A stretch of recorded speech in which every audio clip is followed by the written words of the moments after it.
That means we're ready to begin. Welcome, everybody. And Happy New Year, and welcome back. Our City Clerk, would you like to call us to order? Thank you, Madam Mayor. Mayor Denise Delmar. Here. Mayor Pro Tem John Herbedian. Here. Councilmember Rochelle Arizmendi. Present. Councilmember John Kaposha. Here. And Councilmember Jean Gosh. Here. Madam Mayor, you have a quorum and may conduct city business. Thank you. So we have a Pledge of Allegiance and inspiration from Councilmember Rochelle Arizmendi. If we can all stand, please. If you can place your right hand over your heart and begin. I pledge allegiance to the flag of the United States of America and to the republic for which it stands, one nation, under God, indivisible, with liberty and justice for all. I just have a very short words of inspiration or invocation. And I was just told by our city manager that today is the last day I can say Happy New Year for some unknown reason. But I hope you all had an enjoyable holiday and a Happy New Year and brought it in. I looked for some quotes and some words of wisdom about the new year. And I found one that I liked by T.S. Eliot. It read, "For last year's words belong to last year's language, and next year's words await another voice." And then I thought about it, and I read about it, and I realized he was talking about stepping out of the limelight and welcoming the new young poets. So I thought that might not be appropriate at this time, given where we are in our term, so I looked for another one. Something a little bit more simple. And this one's from Benjamin Franklin, and it says, "Be at war with your vices, at peace with your neighbors, and let every new year find you a better man." That's a good one. Thank you. Very nice. So first of all, I want to say we do have seats available in the front if anybody wants to move down this way so we can see you better. And we have a lot of new people in the audience. So I just want to go over how our protocol, how our meetings are run here in Sierra Madre. We will go through the agenda. The agendas are available on the back table back there.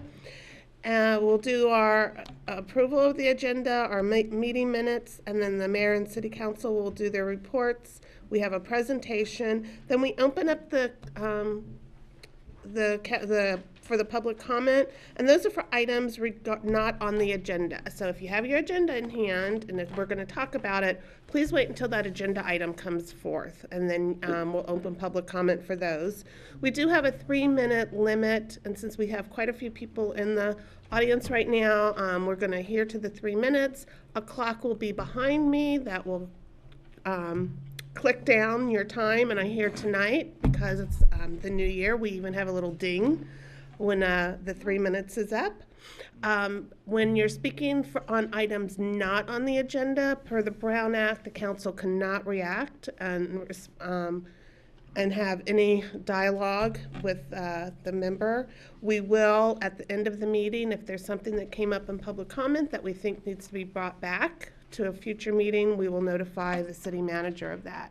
For items that are on the agenda during the public comment, we do ask our city manager to take notes as you're asking questions, and then he will respond if he can at the end of public comment for that item. Okay? Also, Madam Mayor, to help me with the spelling for the minutes, if you are going to speak, whether it's on an agenda item or a specific item on the agenda, we're asking you to fill out a speaker card, a public comment card, and where you can print your name, and so that way I can have it spelled correctly. So you can just hand it to me when you come up. So we're trying to start the new year off by spelling everybody's name correctly. I think that's a good resolution. So do we have an approval of the agenda? Are there any changes that need to be made? That's good. I'll move for approval. I'll second. All those in favor? Aye. Okay, we have approval of our minutes from December 11th. Did everybody have the opportunity to review those minutes, and do we have any changes? And thank you to our Assistant City Clerk for taking those minutes for us. Looks good. Looks good. Hearing no changes, I'll take a motion to approve. Okay, I'll move to approve. All in favor? Aye. Any opposed? I was going to abstain on that just because I wasn't in attendance. You missed a quick meeting. I watched it. But All righty, minutes are approved, thank you. Now is our time for mayor and city council reports. Is there any city council member who would like to give a report? I'll go first. Okay, Yeah, first of all, I'd just like to acknowledge the passing of Tim Osty, who passed away right after Christmas. A big loss to the community. I mean, Tim was just a great guy. Everybody who knew him really loved him and spoke very highly of him. He was always smiling and just always doing things for other people. So as time goes on, we've lost so many of our, prominent citizens in this town, and it's just really painful. But this one was really painful for many, many people because he touched so many people. The Osty Tree Service just doing business in town, and he certainly did a lot of work and a lot of good for a lot of people. So when we close the meeting, I'd like to just close it in memory of him as well. Second, of course, our Rose Float did a wonderful job this year, won another award. But, the float was just stunningly beautiful. I thought it was one of the best I've seen in years. But I'd really like to just draw attention to the folks that make it work mechanically, because we had two floats this year that one caught fire and the other one broke down. Our sister city, South Pasadena's, broke down. not to call out any names or anything. Right, but it just, the people that make the mechanicals work on the float are just really never get any recognition. So I'm going to ask Barbie Bevington when they come to present, we give them their plaque, to bring the guys that actually make the float work, because I've seen what these guys do, and it's just incredible how competent they are at the mechanical aspects of making that complex float work properly every time. Thirdly, just want to encourage everybody to support our Sierra Madre Playhouse. Marty and I did go and see A Christmas Story, and it was an absolutely wonderful performance. I mean, they're nearly packed almost every night with the plays. They've really stepped it up. It's a wonderful thing. The president now is David Gordon, and he's out in the community trying to drum. Oh, he's here. He's here. Okay. Well, he'll probably make some comments about it. Good. Glad to hear it, because this really is a treasure of Sierra Madre. And I really would like to see more people engaged in supporting it in a meaningful way. Thank you. Thank you. I'll Councilman Goss? just tag on to what my colleague here said about the Rose Float and the Rose Float Association. Amazing float this year, and congratulations to the Rose Float Association, to everyone involved, to the princesses who rode on it, to all the people who showed up and did all the last minute work that made that possible.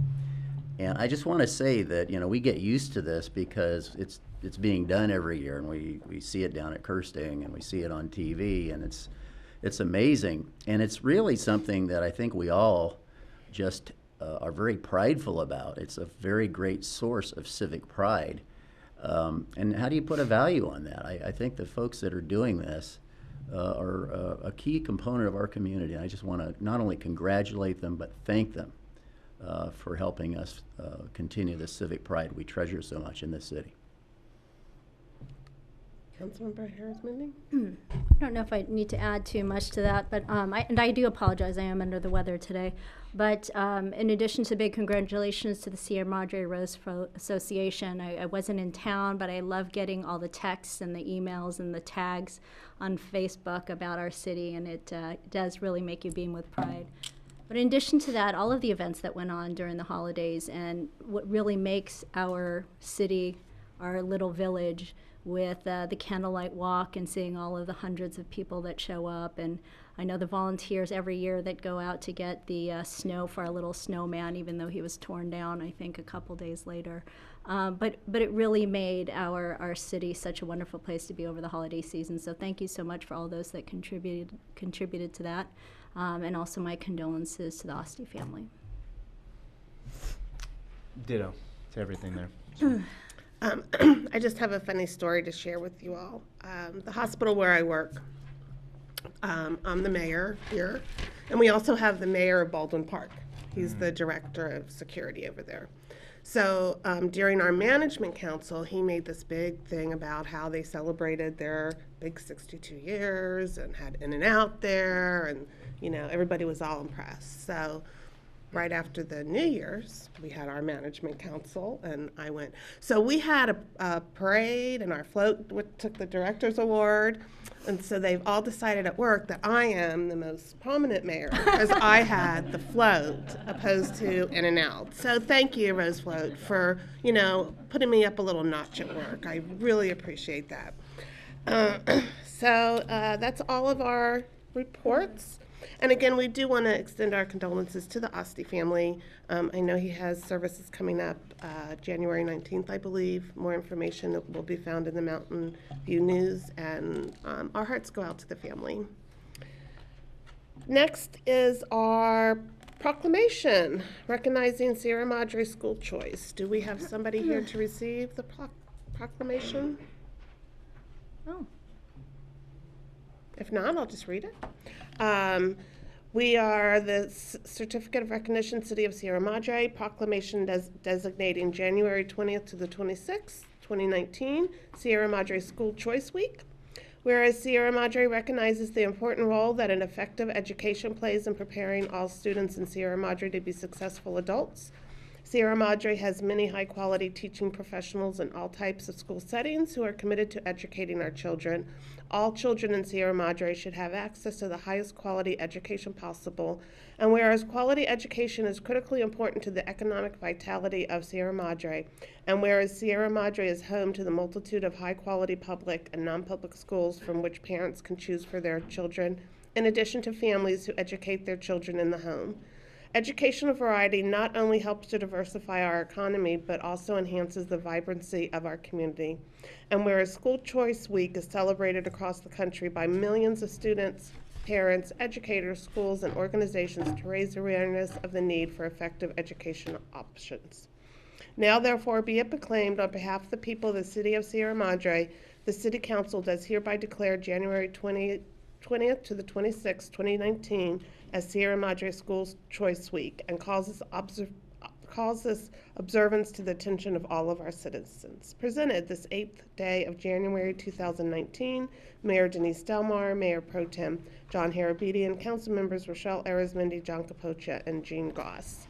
And I had a little note here that says that we will be sending this proclamation over to the Sierra Madre School. Okay, perfect. Now we're going to open up for public comment for items not on the agenda. And as a reminder, look at your agenda. If you're going to talk about any of the items on the agenda, this is not the time to come up. This is for items not on the agenda. And please state your name. And as a reminder, we do have some comment cards for you as well. David Gordon, president of the Sierra Madre Playhouse, and thank you, John, for that wonderful introduction. We at the Playhouse are trying to reach out more into the Sierra Madre community. Something like a third of the visitors to the Playhouse are from Sierra Madre. The other two-thirds, we think, are from San Gabriel Valley and further afield. But within Sierra Madre, we're actually not as well known as we should be.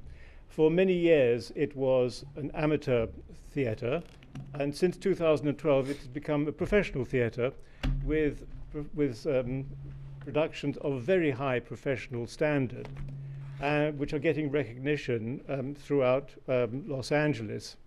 And so I would encourage people to come and try it out and visit. Go to the website, it tells you all about our upcoming productions. We're also looking for people who'd like to be actively involved with the Playhouse at all levels, volunteers, people who can offer professional services. If there's a lawyer in the house, it's great. Some pro bono services, they'd be especially welcome. And also, we're even looking for board members. So if anybody would like to take part in building up the Sierra Madre Playhouse, I'd love to hear from them. We have got a very exciting season this year. The next thing that's going to be on is Tuesdays with Maury, based on the very well-known book of that name. It is a book about a story about somebody who is having conversations with somebody who's going to be dying of Lou Gehrig's disease. Not an easy marketing approach, but it is something that's full of life and life lessons, and a truly wonderful story, beautifully acted. After that, we're going to have Stuart Little, which is E.B. White's classic, and we're doing that as part of our field trip series. This is the 6th year we've done this, where we have performances during the school day and bring children from all over, from 8 school districts. Some 3,000 children are coming to visit the Sierra Madre Playhouse to see this extraordinary play. And for most of them, this will be their first experience of live theatre. So that's just 2 of the things that we have coming up. I'm aware of the need to keep to my time, so I won't go on about the rest of the year's things. I've taken the liberty of putting some flyers on the back there, probably illegally, but I hope you'll overlook it. Do go to the website, do come to the Playhouse. Thank you very much. Thank you. Do we have anybody else that would like to make a public comment on items not on the agenda?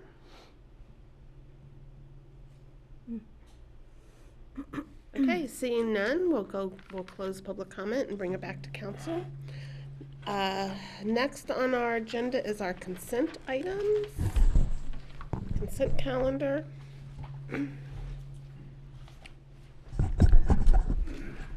Madam Mayor, we have 2 items on consent for this meeting.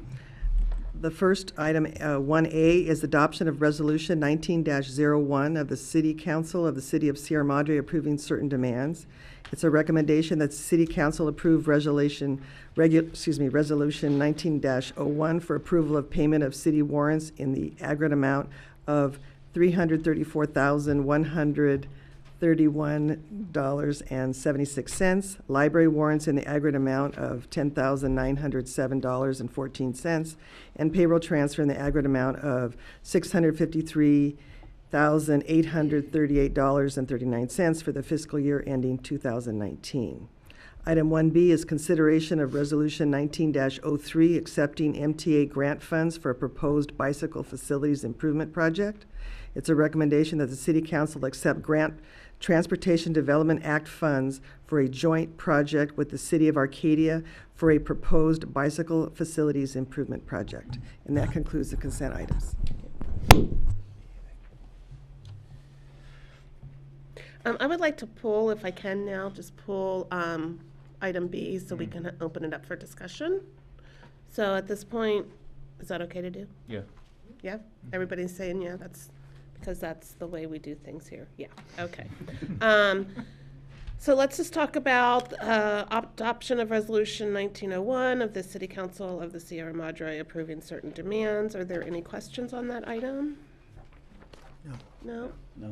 Can we open it up for public comment? Is there anybody who would like to comment on that item? Oh, we have a taker. Yeah. Happy New Year, Joe. Can only say that today. Well, Doing 1A right well, what's that? 1A right now. I said 1B, right? No, we're gonna pull it for discussion, so now we're just doing the Well, I consent. misunderstood. I thought that's That's what okay. we're gonna do. You know what, just stand there. We'll take you next. Get Okay. right to it. Just be I take prepared. back what I said then. Okay, so, do we have an approval of the consent item, which is just 1A? I'll move for approval. Item 1A. Second? All approved? 1A starts. Let's go ahead and we pulled item B, which is the bicycle facilities. Do we have any questions or want to go right to public comment? I don't have questions. Okay. I had a quick question. For the, I guess the level 3 bike lanes, which seem to be, the plan is to actually have those on a pretty significant stretch of Sierra Madre Boulevard. So how exactly does it work? So the bike is literally going to be in front and behind cars, just because the road doesn't seem to be wide enough to have level 2. So it allows the bike just to be right in front of the car, essentially? Cool. I want to let Director Cimino and Management Analyst Carlson address this. And did we have a PowerPoint presentation for this particular question? Yes, we do. We have a couple pictures that we'd like to show. They're the same pictures that are in the report. Good evening, Madam Mayor and members of the council. Happy New Year. Last day to say that, apparently. Apparently. The bike lanes through the downtown in the red up there are Class 3 bike lanes, which are, am I correct with that, James? Yeah. Which is just a stencil in the roadway, which we are anticipating to help notify the motorists that the bikes are in the roadway, that they need to share the road along with the bicycles themselves. The road is not wide enough for us to be able to put in a individual lane. So that's when the Class 3 is allowed to be on the road. We're going to offset the stencil to be just off of the parking of the vehicles, not in the middle of the lane. But in that stretch, we won't have a bike lane. The other stretch from Michelinda to Lima will have a bike lane that will run alongside the parked vehicles. The idea is that you need 8 feet for the parked vehicles, 3 feet for a park lane. That's class, yeah. And then another 10 feet for the driving lane. So in that section of our town, we would be able to fit the bike lane to keep them, the bicycles in the lane and the cars notified that there's a bicycle on the street.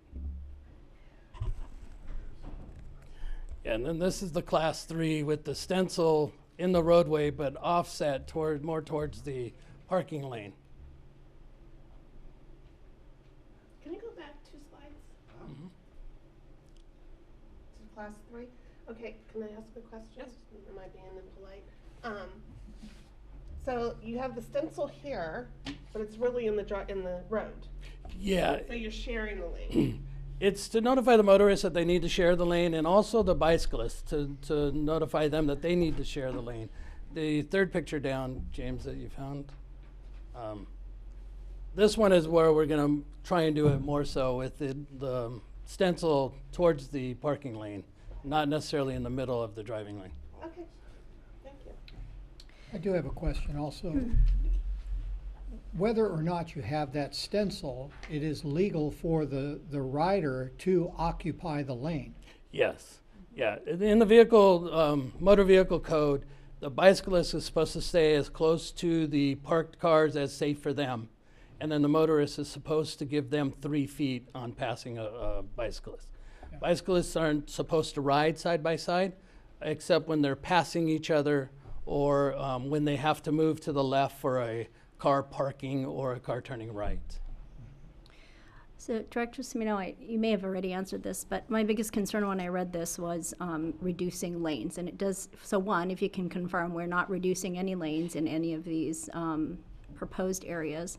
And two, my question was, even with the stencil, cyclists are not supposed to be riding side by side. It's still supposed to be single file. According to the California Vehicle Code, they are not to ride side by side unless they are passing each other. Or avoiding a hazard, which a parrot in my ear told me. Question. So when the bicyclists ride side by side, as they do every Saturday, they'll be doing that over these new markings. Will that have any bearing on enforcement? I don't, we're not the enforcement, but it is a So the California idea is maybe Vehicle this is Code. going to at least alert them that maybe they ought to. It could make it more obvious for them that we're aware of the vehicle code. And I'd like to also say on the map, Orange Grove is included in this. And Orange Grove will be getting the Class 3 bicycle lane. But we have no parking on the north side of Orange Grove Avenue, which will allow for that 3-foot lane. And is it my understanding correct that this was part of an agreement that we had made with Arcadia? And Yeah, Okay. yes. In 2015, staff joined with Arcadia for the grants. We researched and looked to see how much notification to the council was made, and the only thing we found was in a strategic planning update. We did not find a staff report that council was made aware of the grant fund. Okay, because I really thought my memory was going, because I didn't remember any of this. Right. So thank you for verifying. I'm still a little sane. Yeah. Appreciate that. Okay. Any other questions? If not, I'll open it up for public comment.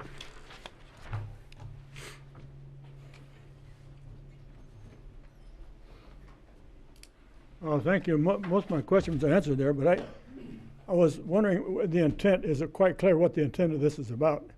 I mean, it's nice to have it like that, but I'd like to know what the intent is and how will it be, and what will be the criteria we met the objective of this, because not quite clear. Putting up a bunch of lanes like that, supposedly it's safety, but it's not quite clear that that's what's going to happen. So what is the criteria for this is going to happen? And well, I have a question about how this is really going to affect the safety. Can you put some signs on the sidewalk unless there's enforcement, and there's no, I don't see any, rationale for having enforcement, and because you see them going down the street, and they're 3 and 4 by sides, and so I don't know that's. I think that was a good question you brought up, sir, about the enforcement aspect of it. Put this stuff up unless it's enforced. I don't think it's going to be effective. I just have a question. Is it, we have money, we want to spend it, so we're going to spend it. I don't know. I have a serious question about this. And as I said at the beginning of the meeting, we are having our city manager write all the questions down. Do we have anybody else who would like to speak on this?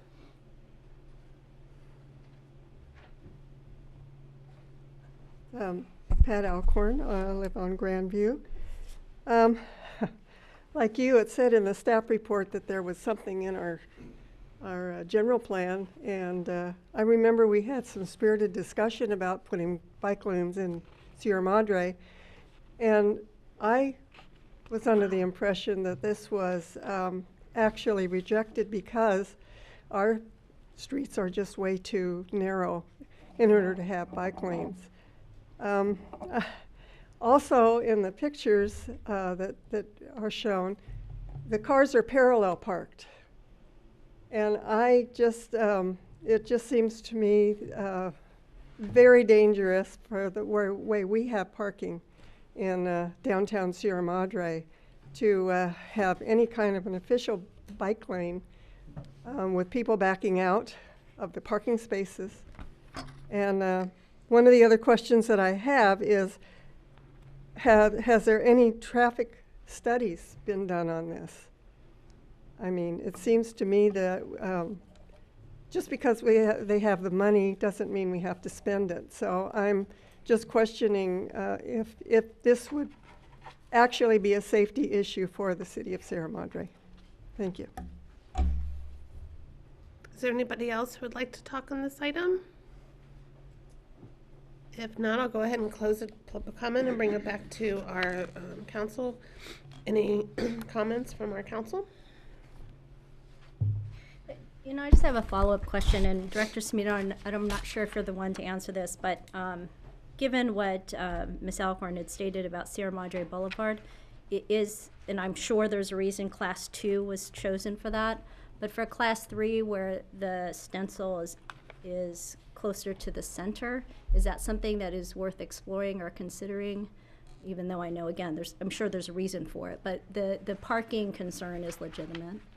Yeah, that can be done. It is our suggestion to move that more towards the parking lane. In the downtown with the parallel parking and the angle parking, we can have the stencil moved more towards the middle, but I mean, in the downtown, we really want to just notify the motorist and the bicyclist that they're sharing the road, and this is better than the way it is now when it's just a free-for-all. Okay. In the traffic study, Arcadia did perform a traffic study along with the grant application. I do not have a copy of that right now, but I could always gather one. Thank you. So looking at the map, I mean, there doesn't seem to be a large percentage of Sierra Madre that will be under these. No, it's not. And the map is just, it's to join the bicycle lanes that are already here from Green Hill to Orange Grove. Sierra Madre Boulevard from Pasadena and then Baldwin, and then joining Santa Anita. All of them are leading towards the metro. That's really the purpose of the bike lanes, is to get more people following the roadways to the metro line. Thank you. Do scooters allowed in these bike lanes, or is Vincent's this gonna talk just about that bikes in a minute. only? Yeah, the next 45 days, yeah. Thank you. Anybody else? No. Anybody want to comment? I mean, my view is that this doesn't probably change the fact that Sierra Madre Boulevard will remain a pretty heavily used thoroughfare for cyclists. So, if anything, hopefully it'll make it safer.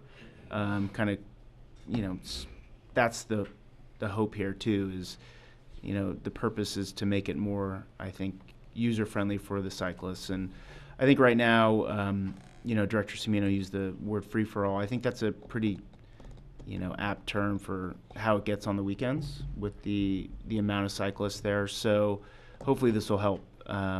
Obviously the lack of notice on the front end, I think, was concerning to all of us. But I think at the end of the day, the project is a worthwhile one, and I would approve it. I think on my point of view is that, we did enter into this agreement. I don't want to go back on the agreement. I don't think the impact is going to be that noticeable. So I would approve it. I'll just tag along on that. I think the changes to the impact of this will be rather innocuous, but I think keeping that commitment to Arcadia is pretty important, given all the cooperation that we could be doing with them and other things. So yeah. Okay, so with that, I will entertain a motion on item B. I'll move to approve. I'll second. All in favor? Aye. Aye.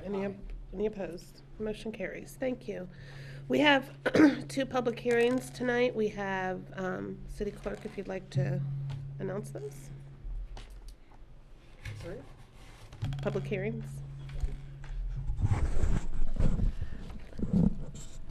Madam Mayor, with the first item with public hearing, there's actually 2 related issues.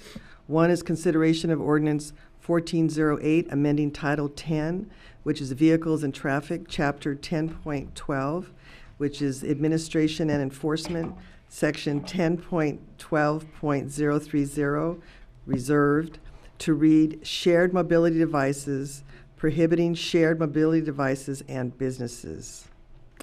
And it's the recommendation that the City Council conduct a public hearing and direct the City Attorney to introduce and read by title only and waive further reading Ordinance 1408, an ordinance of the City Council amending Title 10, Chapter 10.12, Section 10.12.030, prohibiting shared mobility devices and businesses, and direct the City Attorney to introduce and give first reading by title only, waiving further reading in full to the following resolution entitled Resolution 19-02, a resolution of the City Council establishing an impound fee as contemplated by Ordinance 1408. I'm sorry, with regard to the main topic, the second one was consideration of Resolution 1902, establishing impound fees pursuant to Ordinance 1408. That concludes the public hearing items. Thank you. Our staff report will be by Director Gonzalez. Oh, we have a PowerPoint. And we do have a PowerPoint presentation. And this is a first reading of Ordinance 1408, Shared Mobility Device. By definition, a shared mobility device consists of electric scooters and motorized or non-motorized bicycles that are offered for use by a private entity to members of the public.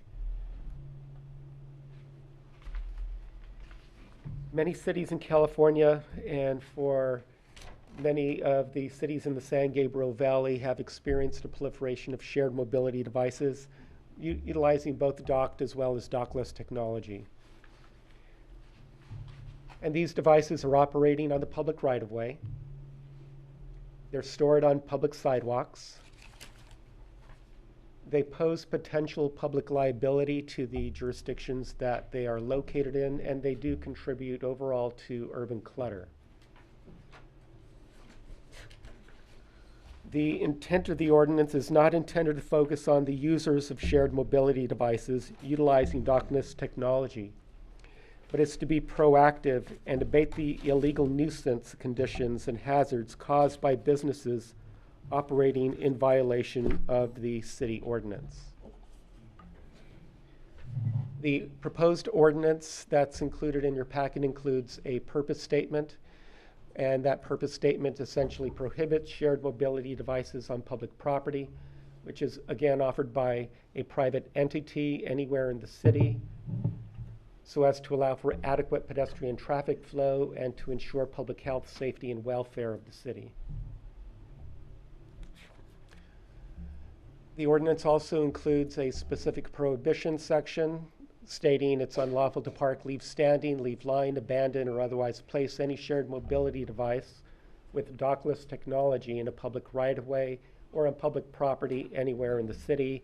And secondly, it's unlawful for a private entity to offer for use any shared mobility device with dockless technology to residents of that city. The section also includes a topic of violations, and it is a violation to offer for use by private entity or leave abandoned or placed in a public right-of-way any mobile device. And those devices, in terms of the violation, would be subject to an impound fee.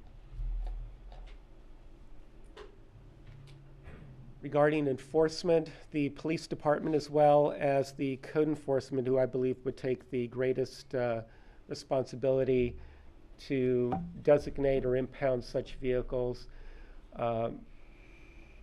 The ordinance also allows for contractors to be hired if we have an overprevalence of the devices left around town. Then, and if it's beyond city staff's ability to move forward, we do have the option to be able to contract to an outside contractor to impound those vehicles. Staff prepared a cost recovery analysis, which is based on the estimated hours of work performed by city staff to impound a shared mobile device. The scope of work entails the initial code enforcement inspection and vehicle impound, property owner notification, issuance of an administrative citation, and then an administrative services intake. The estimated total fee is $247 as indicated in the table. Staff is not proposing a total cost recovery in this instance. We prepared a fee comparison survey, and as you can see, we are proposing, which was included in attachment B, the City Council Resolution 19-02, a $100 impound fee, and we would retain those vehicles if they were not picked up for a period of 30 days, and at that point we do have the option of surplusing those vehicles or disposing them. The City of Alhambra has a impound fee of $50. Their impound time frame is 90 days. Manhattan Beach is $118. City of Pasadena is a $100 impound fee for first occurrence. That increases to $200, then $300 for the third occurrence. The City of West Hollywood has a $200 penalty and then a $50 impound fee. Second occurrence would be $450, and the third occurrence would be at a rate of $850. The alternatives before the council this evening is you can adopt Ordinance 1408, prohibiting shared mobility devices with dockless technology, and adopt Resolution 19-02, establishing an impound fee, or provide direction to staff to draft an alternative ordinance to allow and regulate shared mobility devices, possibly entertain preparing a shared mobility pilot program. Or we can take no action, retain the language, absent any direction in the zoning code.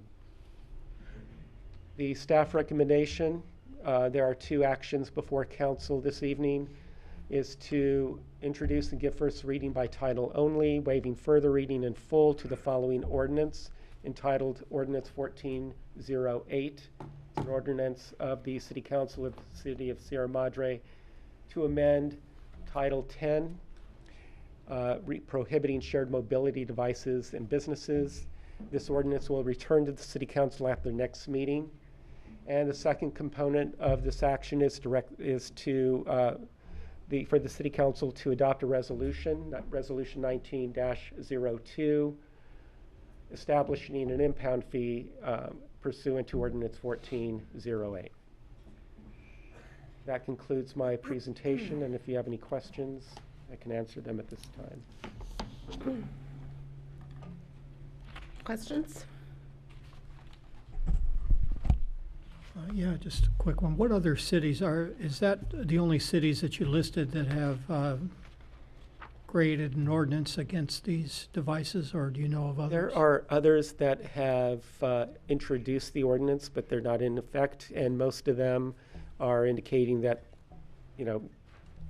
pursuant to City Council action, then they would go ahead and establish either a storage fee or an impound fee, but that would be done by a separate resolution. Yeah. So I didn't get a lot of information regarding costs. As you can see, it's fairly widespread in terms of the amount of violation fees imposed on that. Okay, thank you. Director Gonzalez, so if a resident was using one of these in the city, would they be in violation of what we're proposing here? No, because that would be not offered by a private entity. It's not a business. This is their own private vehicle. They can go ahead and ride that in the street. And also, recent legislation, effective January 1st, does allow scooters to be utilized, even motorized scooters, to be utilized without a helmet if that individual is over 18 years of age. And also on streets that are designated as 35 miles per hour and are able to drive 35 miles per hour as a motorized device. But I guess if a resident was on a Bird or a Lime or one of the other companies' scooters, they would be in violation. They would be in violation. The intent of the ordinance is not to focus on the user, Right. but to cite, impound the vehicle. When I guess that's the only issue. I think we have a city attorney. Just to clarify, the ordinance does not actually criminalize the use of the device. So if one of our residents were to pick up a Lime bike from another jurisdiction, ride through legally on the streets, that's not a violation of the ordinance. But if they abandon it on the sidewalk, that's the action that violates the ordinance.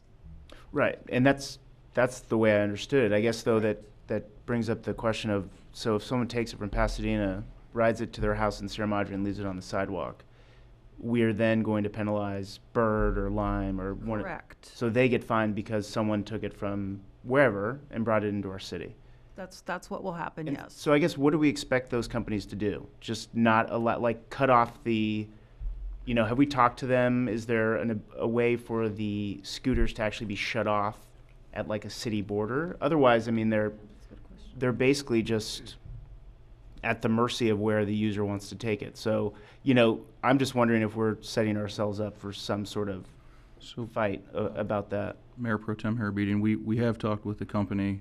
They've encouraged us to impound the vehicles and said they will respond to pick them up when we collect 100 and not before that time.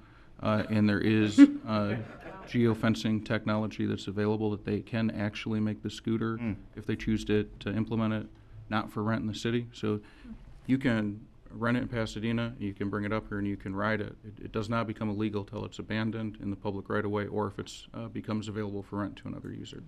So their business model is not so concerned about losing the scooters, about gaining market share. So we were pretty surprised when they said impound them, talk to us when there's 100.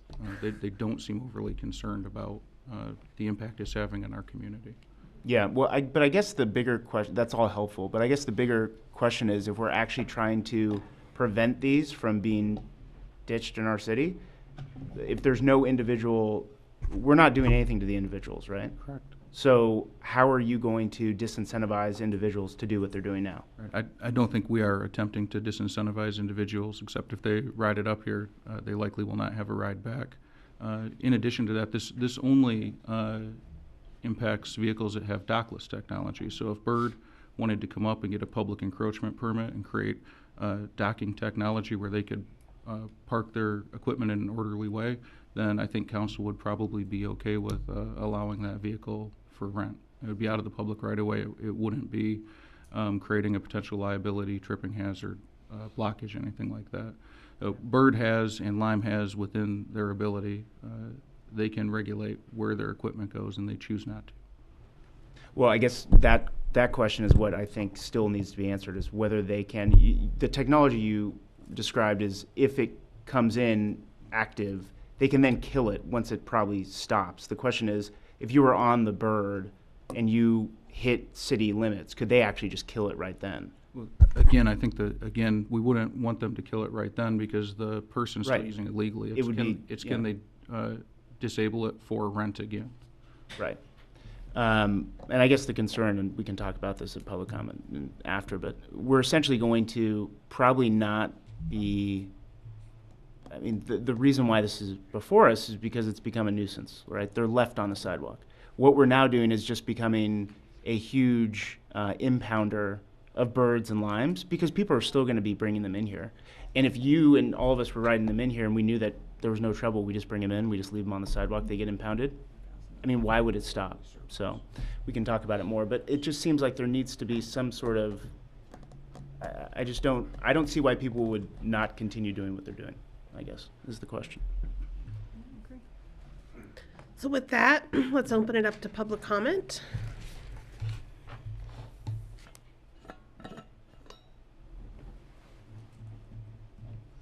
Nobody?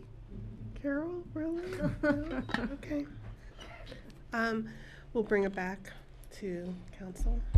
And I'll just, are Pasadena, West Hollywood, Manhattan Beach, are they doing the exact same thing that we're doing, or are they doing something a little bit different in terms of policing? I mean, are they doing anything in terms of, hey, you can't even ride it in here, or anything above and beyond what we're doing? Actually, from some of the ordinances that have been passed, including Santa Monica is actually, and City of Los Angeles are creating a pilot program to allow them and regulate them. But some of the other cities that are prohibiting them, they're not fining the user. Okay. And they're not doing anything to say you can't ride it here, it's just you can't leave it. Right. Yeah. Well, my take on it, I don't see it as a big issue. It sounds to me like what we're proposing is adequate because, especially seeing that Pasadena has outlawed it. So we may get a couple trickling in from the unincorporated part of LA County that's nearby. And I don't know if Arcadia is planning on doing the same thing. It seems to me that they would be intolerant of this littering their streets as well. So I think we're gonna be in the business of collecting them and storing them until we get 100 of them. Right.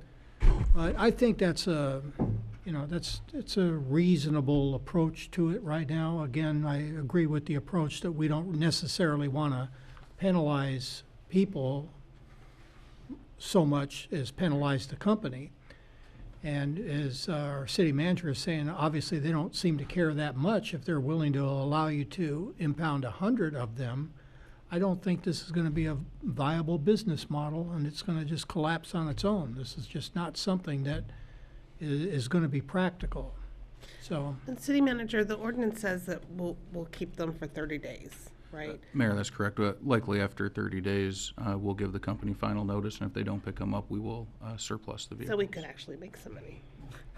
Potentially. Just always thinking budget. Where are you going to keep them? Likely out at Your the garage. likely out at the city yard. Okay. Yeah. Okay. Again, I wasn't here last meeting for the discussion, but I was able to watch it on TV. But it was helpful to hear it because I think Councilmember Capoce had brought up the question if a scooter is left on private property, someone potentially can still use the app unless the operators disable it from taking it out of Sierra Madre.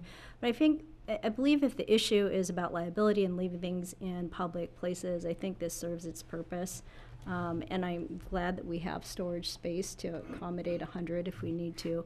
But for the purposes of liability and safety, I mean, we're still probably will see them, but I think that's another good point, Councilmember Capocha, that if Pasadena's outlawed it, we may not be seeing coming in from that side too. So we're luckily kind of locked up between Arcadia, and I don't know where Arcadia is with it, but I think for its purpose, this ordinance serves it well. Councilman Goss, do you have any comment? Nothing to add. Okay, so I will entertain a motion. We have the staff recommendation. We also have the alternatives. What's the pleasure?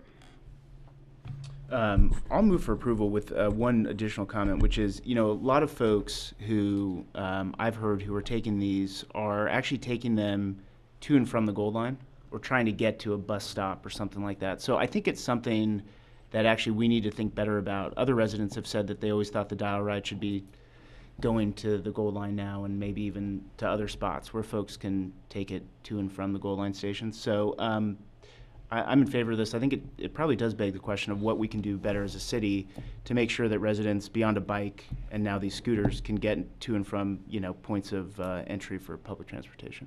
But I'll move for approval. I'll Second. All in I'll favor? defer. Aye. Aye. Okay, so are you gonna, we direct the city attorney to Right, introduce? would you, it's a formality, Mayor, but would you like me to read the title of the Yes. ordinance in wait, and, of course, we're not reading the entire ordinance.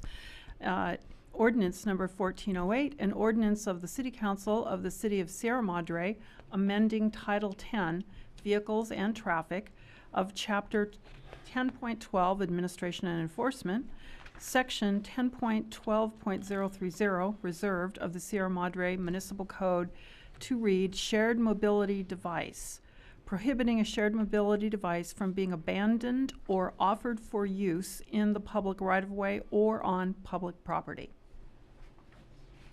Thank you. Did we vote? We voted, didn't we? We did. Yes. So on to the next one. Thank you all. So our next agenda item is probably what you're all here for, is the consideration of letter to the California Public Utilities. Mayor, I'm sorry, point of order. I don't believe you took action on the resolution setting the Oh. fee. Well, I moved that we, Yeah, Yeah. I agree. thought that was I all thought that we had, included. yeah, it was all included. My apologies. So, but Council, I'll Yeah. second that motion. All in favor? Aye. aye. And I don't think you need to read it. No, that would just be a formality, it's not really required. Okay, so now the reason everybody is here, consideration of letter to California Public Utilities Commission regarding Southern California Edison fees. Good evening, Madam Mayor and members of the City Council. Item number 3 on your agenda tonight is a recommendation from staff to approve a letter to the California Public Utilities Commission from Council objecting to Southern California Edison's proposal to subject Sierra Madre energy consumers to unreasonable fees for joining the Clean Power Alliance. In October of 2017, City Council adopted ordinance number 1393, formally joining the Joint Powers Authority, which is now named the Clean Power Alliance. Sierra Madre is now aligned with 31 other cities and the counties of Los Angeles and Ventura to purchase wholesale renewable energy on the current competitive open market. The energy will continue to be distributed by Edison, and billing and customer service will also remain with Edison. Councilmember Harabedian serves on the board of directors for the Clean Power Alliance, as well as the Energy Subcommittee, each meeting at least monthly to get the program launched. Beginning next month, Sierra Madre customers will be receiving 50% renewable energy via Edison for approximately the same price as Edison's 32% renewable package. Every customer will have the option to change their renewable energy tier or switch back entirely to Edison if they choose. The Public Utilities Commissions require that customers of the Clean Power Alliance pay an exit fee to Edison to make them whole for the long-term energy contracts that were undertaken on their customers' behalf. This requirement is not new and was anticipated with the Alliance's strategy. However, there is now a new exit fee that Edison is requesting in the amount of nearly $1 billion and is asking Clean Power Alliance members to collectively pay a significant portion of that. The letter that staff is requesting to approve this evening was written with the assistance of resident Robert Parkhurst, who is a new member of the Community Advisory Commission of the Alliance, as well as Matthew Langer, who is the Chief Operating Officer of the Alliance, and both are in attendance tonight to assist with questions you may have. In conclusion, staff is recommending that the council approve the letter to be sent to the Public Utilities Commission. Thank you. Thank you. Questions from council? I do have a question about looking at the North Hollywood letter. They make mention of, the other hand, that there was some additional revenue that came in to offset the expense, but it didn't mention how much that revenue was. I mean, Yeah, it was actually West Hollywood, not North Hollywood, and I was wondering if, yeah, please, yeah. And I'll just quickly jump in before Matt. Matt Langer is the Chief Operating Officer, but Mr. Carlson really did a good job of giving an overview, and I believe what Councilmember Capocha is referring to is the Brown Power over collection. And yeah, I don't know if they've actually nailed down how much that is yet, but we did an estimate on our own, and we estimated it to be about $80 million going in the other direction. So if you offset the portion that our customers would pay, including Sierra Madre, which is probably on the order of $150 to $200 million out of the billion, then you would subtract off about 80 million of that, but it would affect different customers. So it would be only the customers who've already joined Clean Power Alliance in 2018. It wouldn't be a benefit to the customers who are just joining in 2019. But we think it would be fair to give that benefit to all the different customers who have, if we're collecting money from one group of customers that they say underpaid last year, then we should certainly refund money to other customers who overpaid last year. yeah, the problem is it's not really enough to offset the $1 billion. It's a much smaller amount. Right. So, okay. And maybe, Matt, it's most helpful to go over, I think collectively, a lot of cities, not only us, have similar questions. And I know that you and Ted Bardecki, who is the executive director of the CPA, have kind of been making the rounds to the city, to the various cities and the members of the CPA. But I think essentially, the overarching question is, one, what exactly did the CPUC do when determining this new formula, if you will, for the PCIA, and why did they do it? And I guess secondly, did we see this coming? Did we think that this was going to happen? And at what point did it become clear that they were going to do it?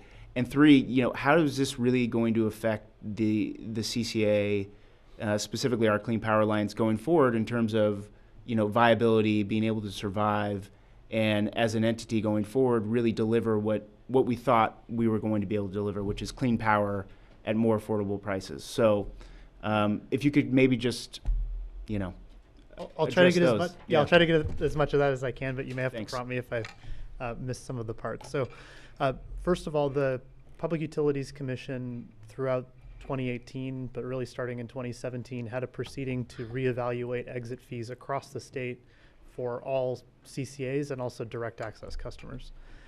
So that culminated in a decision in October that adjusted the calculation of the fees to try to make it more market-based. There's still some changes that are going to happen in a phase 2 of that proceeding in 2019. What Edison's proposing with this $1 billion undercollection was not addressed anywhere in that proceeding. And that's one of the big issues that we have with Edison's proposal, is that there was this year-long proceeding to talk about how we were going to recover costs from customers who've left SE's bundled service to places like Clean Power Alliance, and no one ever brought it up. So then they filed something in September after a proposed decision was already out on the exit fees, and they said, oh, well, we want to collect all this money. Back then it was, $600 or $700 million. Now it's risen to almost $1 billion. And so we were aware of this as early as August, before even Edison made the filing. Part of the issue was there were price spikes in the power markets this summer, and so Edison hadn't planned for that properly. Perhaps they weren't sufficiently hedged. Other market participants didn't have the same challenges as Edison, so I'd have to let them speak for themselves on exactly what happened there, but that resulted in them just not having enough money. So what they've done is they've come back and they've said, I know we never brought this up anywhere else before, but we think we have a right to collect the money from the customers who are for Edison's customers in 2018 after they leave in 2019. So really, to a large extent, our debate with Edison is a procedural one. If this was the mechanism that was set up front, and we all knew that if Edison had under collections the year before our customers joined CPA, then they might have these extra charges, then we would live within those rules. But this is something that just kind of, to some extent, came out of left field rules-wise, and that's where Edison went with that. I think the second half of your question has to do with the financial impacts for Clean Power Alliance, and we've been looking at that really carefully. The short answer is that CPA is going to be okay.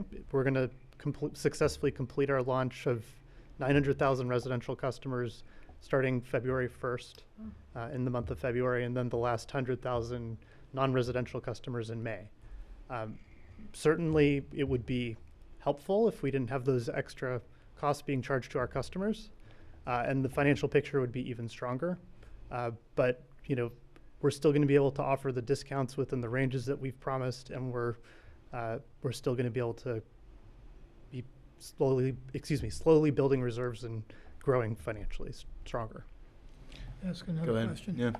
How is Edison recovering that cost from the cities that are staying with Edison? It's in the form of a rate increase, isn't it? That's right. So why, is it not an unreasonable thing, though, that, I'm sorry to bring this up, but we as customers of Edison in 2018, we had the benefit of using that power that they had to pay the extra money for. It's not unreasonable that we pay for it. I see that what you're saying, that it's a procedural issue, that why didn't they address it during the rate making? But still, I would just say if we were going to be forced to pay it, then it should be as a surcharge, not as a fee to leave Edison. You know what I mean? It's just a one-time thing to make up for the cost that was incurred, that it's fairly shared.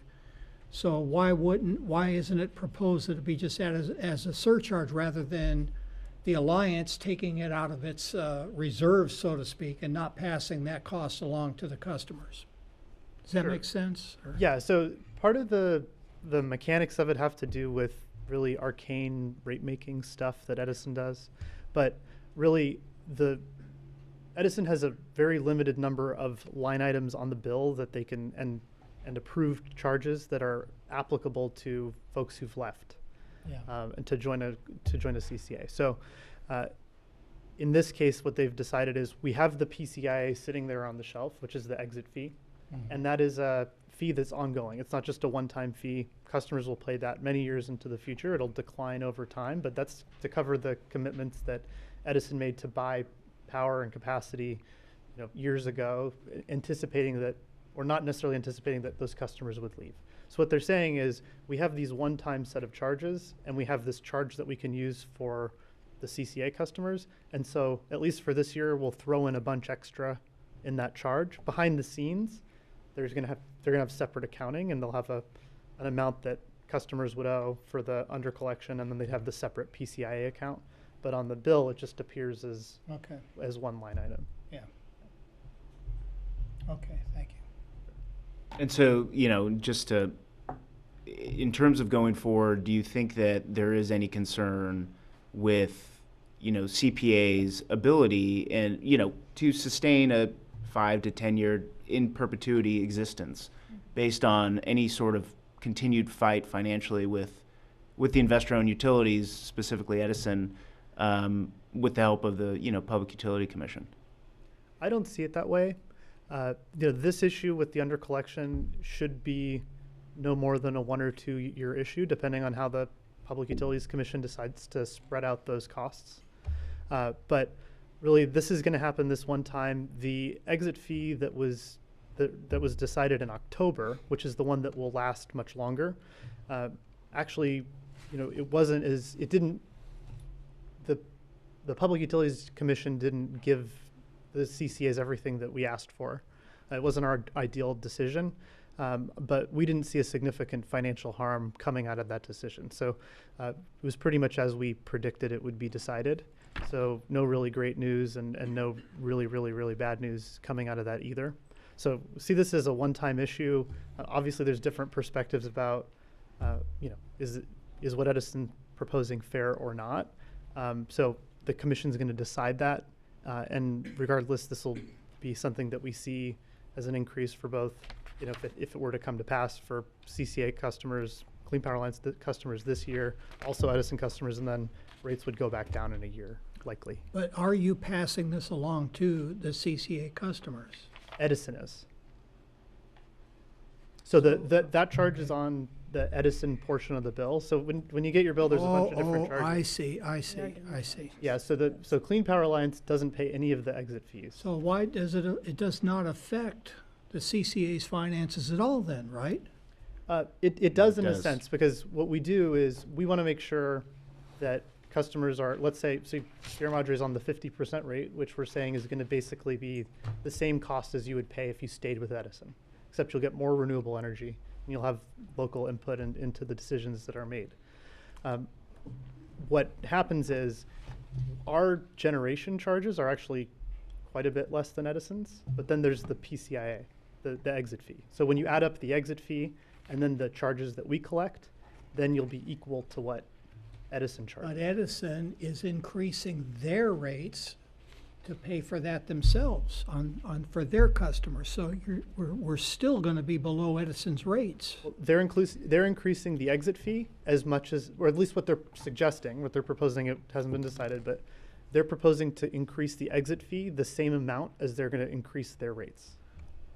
So it all comes out in the wash. Well, it doesn't, because the CPA's reserves are dramatically affected by this. And we can talk about the accounting as to how that, so it actually does affect, and Matt, maybe you can just explain that. I know you're not the CFO. And I just want to kind of focus all back. Really, Yeah, sure. So tonight, what we're really talking about is a letter that we're sending. Yeah. And if we need to open the discussion up for more about an education, we can do that. But tonight, we're really just talking about, do we want to support and send this letter that, along with the city of West Hollywood, which is basically saying, we don't like what you're doing.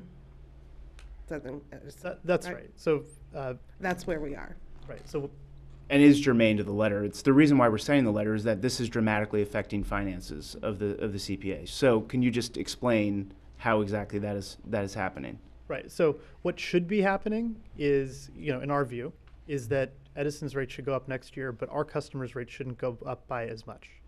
And so what would likely happen is we would, if our customers weren't forced to pay this fee at all, is that we'd probably charge a little bit more than we are in our generation rates so that we could accumulate higher reserves, but then offer a bigger discount because we didn't lose $1 billion last year, so we don't need to raise our rates so much. Yeah, okay. Anything else from council before I open up to public? So, anticipating this is what you're all here for, do we have public comment on this?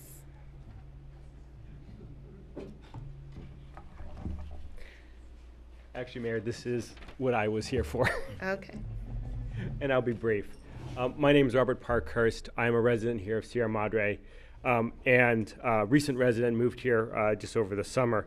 And I'm fortunate to be one of the two representatives of the San Gabriel Valley to serve on the Community Advisory Committee. And the role of that committee is to advise the Clean Power Alliance's Board of Directors on policy and planning matters. I helped analyst Carlson edit the letter, and I do support its submission to the CPUC via the Clean Power Alliance. It is, I understand, Councilmember Kaposia, that there's a lot of arcane things in electricity rates and scheduling. I do believe that this is the right move for us to make, especially as the alliances or the Clean Power Alliance is getting started. So I'm also a representative to you as the council and to the members of the community, to your concerns back to the board of the Clean Power Alliance. Of course, we've got also Mayor Pro Tem on it, but I'm supposed to represent the community. So thank you. Well, welcome to Sierra Madre. Thank you very much. Anybody else who would like to talk on this?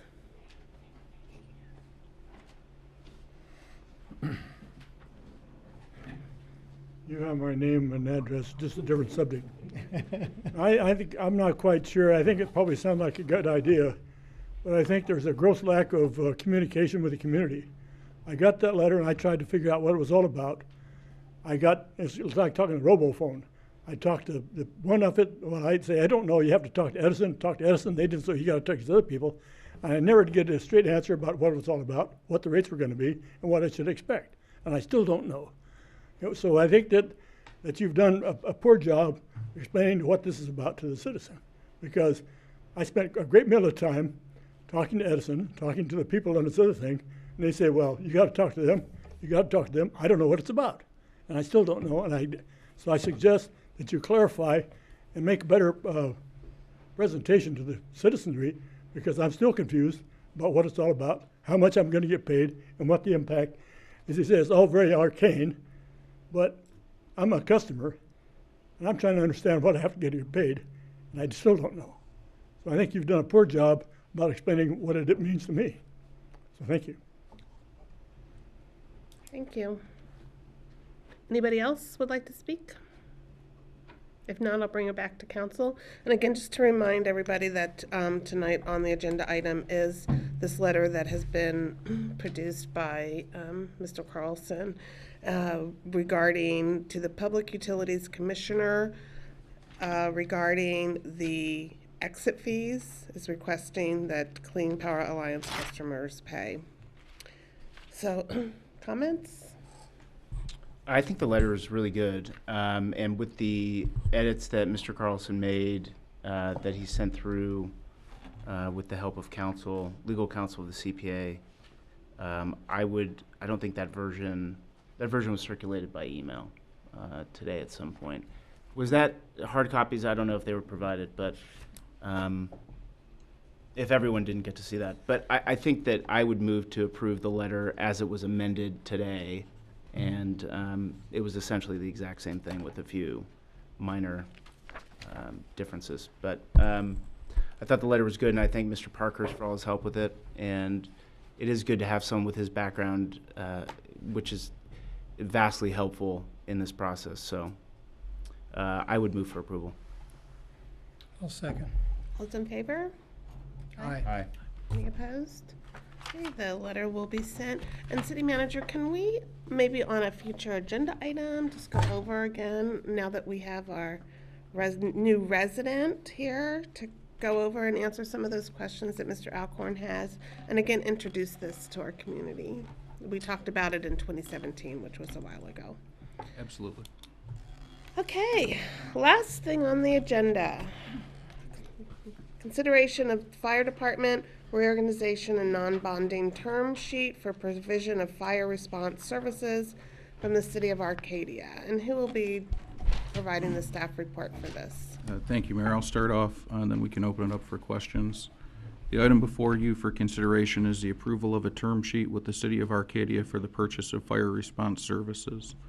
If approved, staff will work with Arcadia to finalize the proposed agreement. If an agreement is approved by both the city of Sierra Madre and the city of Arcadia, as well as other applicable agencies and regulatory bodies, most notably the Local Agency for Formation Commission, LAFCO, the reorganization of the fire department will be implemented as outlined in the staff report.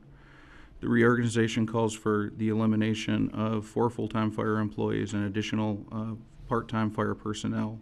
The reorganization does not impact the city's fire medics or medic positions. The proposal is for fire response services only and will not change the city's current paramedic program. The ambulance will continue to respond from Sierra Madre Fire Department as it does today with highly trained and qualified personnel.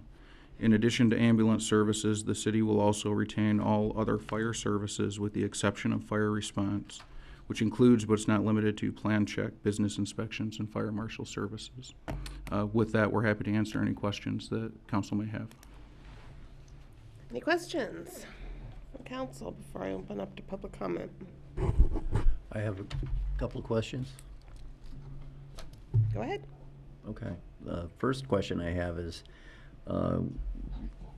assuming this all sorts out the way it is on paper, I'd like to have some discussion about the impact should we face, God forbid, some kind of major emergency, which would put the onus on the city of Arcadia and possibly Pasadena to care for their own populations. I'd like to know how we figure into that situation if such an emergency should take place. Part of the agreement, Councilmember Goss, is to be included in automatic aid with the Verdugo system. Right now, if major emergency, an earthquake or any other catastrophe hits, we currently are only in mutual aid. We do have to request aid from other agencies. They have the ability to provide that aid. They have the ability to deny that aid.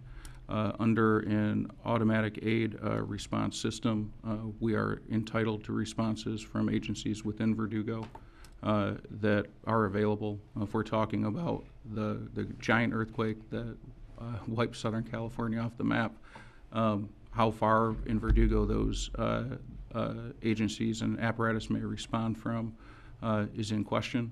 But I don't think that the current situation where we only have mutual aid with one engine and limited personnel is enough to respond to what could be considered a major catastrophe anyway. We do have the personnel with our engine to respond to the types of emergency responses we've had to date, the windstorm, for example, the most recent power outage. But all the discussion in the questions that I'm hearing is what happens if it's a larger emergency. The automatic aid would actually make us more safe in that situation, not less safe. And we would be happy if it does come out the way it's proposed to include emergency response discussion with Arcadia in front of council. Okay. Do we have any other questions from council? Well, I do, and it actually is related directly to what Councilmember Goss just said. And the part that, is the one concern is the emergency management line item in the term sheet, which I think is exactly what Councilmember Goss is getting at, which is to the extent there is an emergency situation, right, within our boundaries, and that could be a long-term power outage, that could be a windstorm, that could be a fire. It could be a number of different things. We are now solely responsible for that within Sierra Madre to manage that in our EOC, but we would no longer have the rig and we would no longer have the fire personnel that we do now. So I guess worst case scenario, and I think this is what you might be getting at, if it was kind of a long-term situation where, Arcadia Fire is tending to Arcadia, Pasadena is tending to Pasadena, Monrovia is tending to Monrovia, where would we be less safe in that situation? Because what you're saying is we'd be more safe with the, with the mutual aid and the automatic response. But I think what I'm envisioning is in a situation where it's not just, a single fire, it's really a long-term, situation where we need medical and fire personnel here. Where are they going to come from, right? Are Arcadia firefighters or Pasadena firefighters going to leave their cities to come help Sierra Madre? And the term sheet says, no. It's basically Sierra Madre has to manage that situation themselves, right? No, what the term sheet's intended to say is that the liability or the cost is intended to be managed by the agency. So Got it. If a fire breaks out like we had one a year and a half ago, Arcadia is going to respond, but if we have to call in resources like a plane to drop water on it, they're not going to say, well, we responded, we're going to take on the financial liability with that as well. So we can make that a little more clear if it's Got it. not. But again, they would be responsible to respond. We get some of the numbers wrong when the Verdugo system has something like 45 engines and 13 trucks. And again, as a member of Automatic Aid Unified Response, we have access to that equipment as opposed to where we're in mutual aid right now, where we have no guarantee that assistance will come, particularly at a time when there's an emergency. They're more likely to deny a request for mutual aid as opposed to a signed agreement between the cities and the Verdugo system of guaranteed automatic aid. That's helpful. Okay. Can I ask the question a little bit differently? Is just how does a fire dispatch work? I mean, how does a triage occur in a situation like that? Does that, thank you, Chief, that's a question for you. Good evening, Madam Mayor, City Council. So your specific question on a dispatch? Well, again, there are more calls than there is capability to handle in a major disaster. You're talking about, I'll go back to 2011 of the windstorm. That's the best example I can come up with where the entire San Gabriel Valley was impacted with 100-mile-an-hour winds. And each agency was almost responsible for their own jurisdiction. What would happen is Verdugo would reach out to the County of Los Angeles, which is Region 1, and then the region would reach out to agencies, let's say, to Long Beach, Torrance, the South Bay. They could bring in engines from outside of the county, and they would start pulling resources in towards where we no longer can manage our resources. Arcadia can't manage all their calls. Sierra Madre can't manage all their calls. Monrovia can't manage all their calls. So if you're talking on a large-scale disaster like an earthquake or the windstorm of 2011, we would reach out. Verdugo, who oversees Area C, would then go to region, then would go to the operational area, which is like Southern California, then would reach out to the state of California, and they would draw resources in that way. So, okay, that's great to hear, but let's just say there's a case between, say, Pasadena, Sierra Madre, and Arcadia where there's 100 simultaneous fires and there's only 45 trucks. Then they would reach into Area C deeper, and we'd start getting resources from Monterey Park, Montebello, Vernon, other agencies. I want to finish my question. Other agencies not getting that are in what you're Area saying. C. Yeah. Then they would continue to draw resources in that way. So if a fire is bigger in Sierra Madre, say than in Arcadia, Verdugo makes a call out to say, you know, we've got all these fires. Does the Arcadia chief or captain say, well, I'm not going to worry about that fire even though it's bigger because I'm going to take care of this one in Arcadia? Well, it's hard to say. I mean, you're talking about simultaneous fires all starting at once. If there was a fire, let's say in the foothills of Sierra Madre that started, and they drew 15 engines from Area C to initiate that response, and then there was a fire in Arcadia, and then Monrovia, from either through winds or going towards Pasadena or Glendale, they would continue to draw down on the resources from Area C, like I said, until they couldn't manage it anymore. Then they would reach out to Region 1, which is overseen by Los Angeles County. Yeah. Okay. So, Councilmember Capocia, what we're talking when we talk about a catastrophe with 100 simultaneous fires, huge catastrophe, we talk about mass mutual aid at that point, not automatic aid. So what you're hearing the chief say is if all the resources are spent in Verdugo, which we have access to at that point, you go to a larger area. So when we, as is human nature, we tend to go to what's the worst case possible scenario, that would be covered with mass mutual aid. Now, if there's... Yeah, I have a question, because I know what Councilman Coach is getting to, is how are we guaranteed that we will be treated as fairly as Arcadia or Pasadena? If there's a fire that breaks out on the border of Sierra Madre and Pasadena and Sierra Madre and Arcadia, with this agreement, are we going to get the same treatment as Pasadena and Arcadia, or are we going to have to wait till we call Verdugo to get a truck? That's what I think, and that's what I think a lot of our residents are feeling. In this hypothetical situation, we have two fires breaking out on two borders at simultaneous times. What's going to happen in the Verdugo system is the first one that gets called in, the closest available agency is going to respond. The second one that gets called in, the closest available agency is going to respond. Right now, if these two simultaneous fires break out in Sierra Madre at the same time, we have one engine in mutual aid, and no guarantee that additional assistance is coming. So there's mutual aid, there's automatic aid, there's mass mutual aid. They're all related. They're all very different. But when we start talking about hypothetical situations of multiple fires on specific boundaries erupting at the exact same time, it's going to be dispatched in the order it's received. Okay. Yeah, your response, I think, is very comforting to me, just understanding how Verdugo takes control of the situation and asks for more resources as needed. So that's very helpful. Yeah, there's a system built in the state that's why you see our Southern California engines up in Northern California during brush fire season, especially during the summer where their brush season is more during the August, September, and vice versa down during Southern California's major brush season, which is in the fall. Yeah.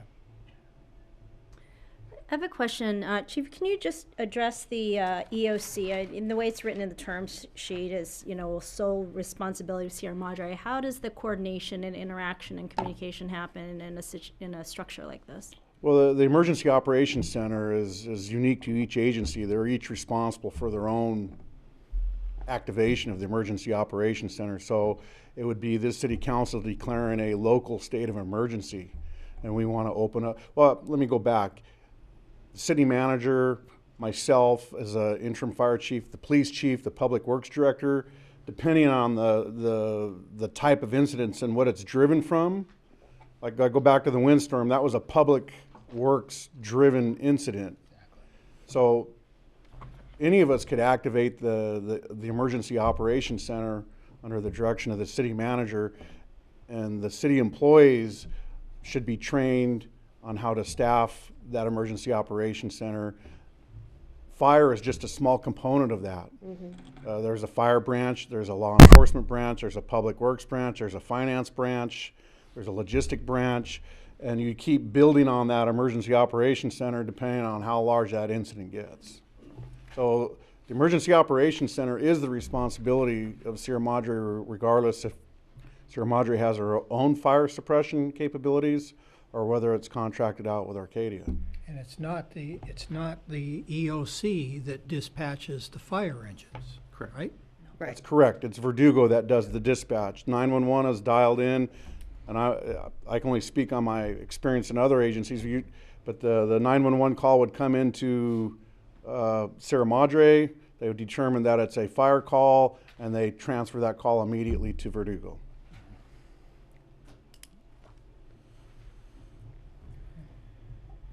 Any other questions? So we'll open it up for public comment. Do we have any members of the audience who would like to speak on this? Really? All of you are here and no one wants to say anything?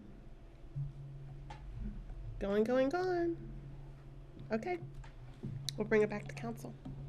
You know what? I want to say something. I'm sorry. Okay. I think you want to go first. Okay, well, hurry up. Come on over to the podium. Now the floodgates. Good evening, council. Thanks for hearing me out. Appreciate you guys' time. Mark Duson. I'm a member of the fire department. Mark Duson, D-U-S-O-N. I'm a member of the fire department. Again, I understand this is a hot topic. That's why so many people are here. But I think we're comparing apples to oranges. Great scenario about the catastrophe and stuff like that. But let's bring it more down to real life scenario. Let's talk about medical calls. So let's say we have a medical call across the street at 245, which we always go to. This plan is going to eliminate some of the resources we need to operate those medical calls in a timely manner. I'm sorry I don't have numbers and figures for you exactly, but to run a medical call, you need at least 4 to 6 people to run these calls. So what this plan is initially, saying the city's going to do, they're going to have 2 paramedics respond to a call in the city and wait for another resource to come and help, doing that rescue. So, for example, if we have a full arrest, we're doing CPR, you're going to have 2 people doing CPR by themselves until another resource comes. And that resource could be 107s, because remember, now we're going to add 1,000 calls to that fire station. And that fire station is still responsible for the whole city of Arcadia. So now we're adding 1,000 calls to 107, so they might not even be there. So now we're getting resources from another city, Pasadena, 37s, which might not be there. So now we're making it go further. I think we're taking a huge resource for our city and it's thrown away for a monetary amount, which really isn't that much if you add it all, to I think the proposal said $800,000, but we still pay Arcadia for BC services, and we still pay for Verdugo. So if you add that whole amount up plus the paramedic service, we're not talking about that much money that we'll be saving. So I just think that we really need to consider, or you guys really need to consider, the huge impact of us losing a fire engine in this city is going to do. One more case in point. We talk about structure fires. The case study said there's only 10 calls for structure fires in the city, but yet those 10 calls you guys are talking about to make your case, but that's what you guys are basing this off of for fires. So I don't see how the city can say both ways that, hey, we only have 10 fires, so we only need a fire engine, but yet you guys are basing this because of a fire response that we'll get so many more people. So I just think that this plan needs to be thought through. I think a little more work needs to go into it to fine tune it before you guys make a decision. But I really think that the crew, the members we have here, the services that we provide are top notch. And I mean, on me personally, I'd hate to see it go away, but I'd hate to see this community lose such a resource that has a strong history in this city. So again, thank you for your time. I really hope you guys really look at that and we could pull the numbers and see how much is the really cost benefit really that much. So thank you. Thank you. And just, I don't know if you heard at the beginning, but we'll take public comment from everybody and then we'll ask our city manager to respond. Thank you for your time. Thank you. Thank you for your service. Is there anybody else who would like to speak? Going once. Okay, look, we got a taker. All right. Hi. Christine Lowe, homeowner, Sierra Madre, 377 West Montecito Avenue, retired Sierra Madre fire captain.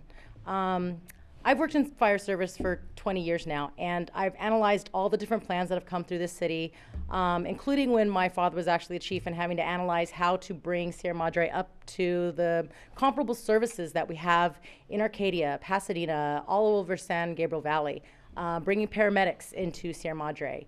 When analyzing the proposal, the one reason I am supporting this proposal, and trust me, there's times I don't support a lot of things coming through, and I see smiles from some people, is that the response times that we're looking at from if we respond with an automatic aid, the unified response organization with Verdugo, it automatically will dispatch the closest engine company. So that could be 107, that could be Pasadena, it could be if whatever engine is closest at that time. It does it automatically. You don't wait to get to the call and then see if you need more help, whether that be a fire or medical.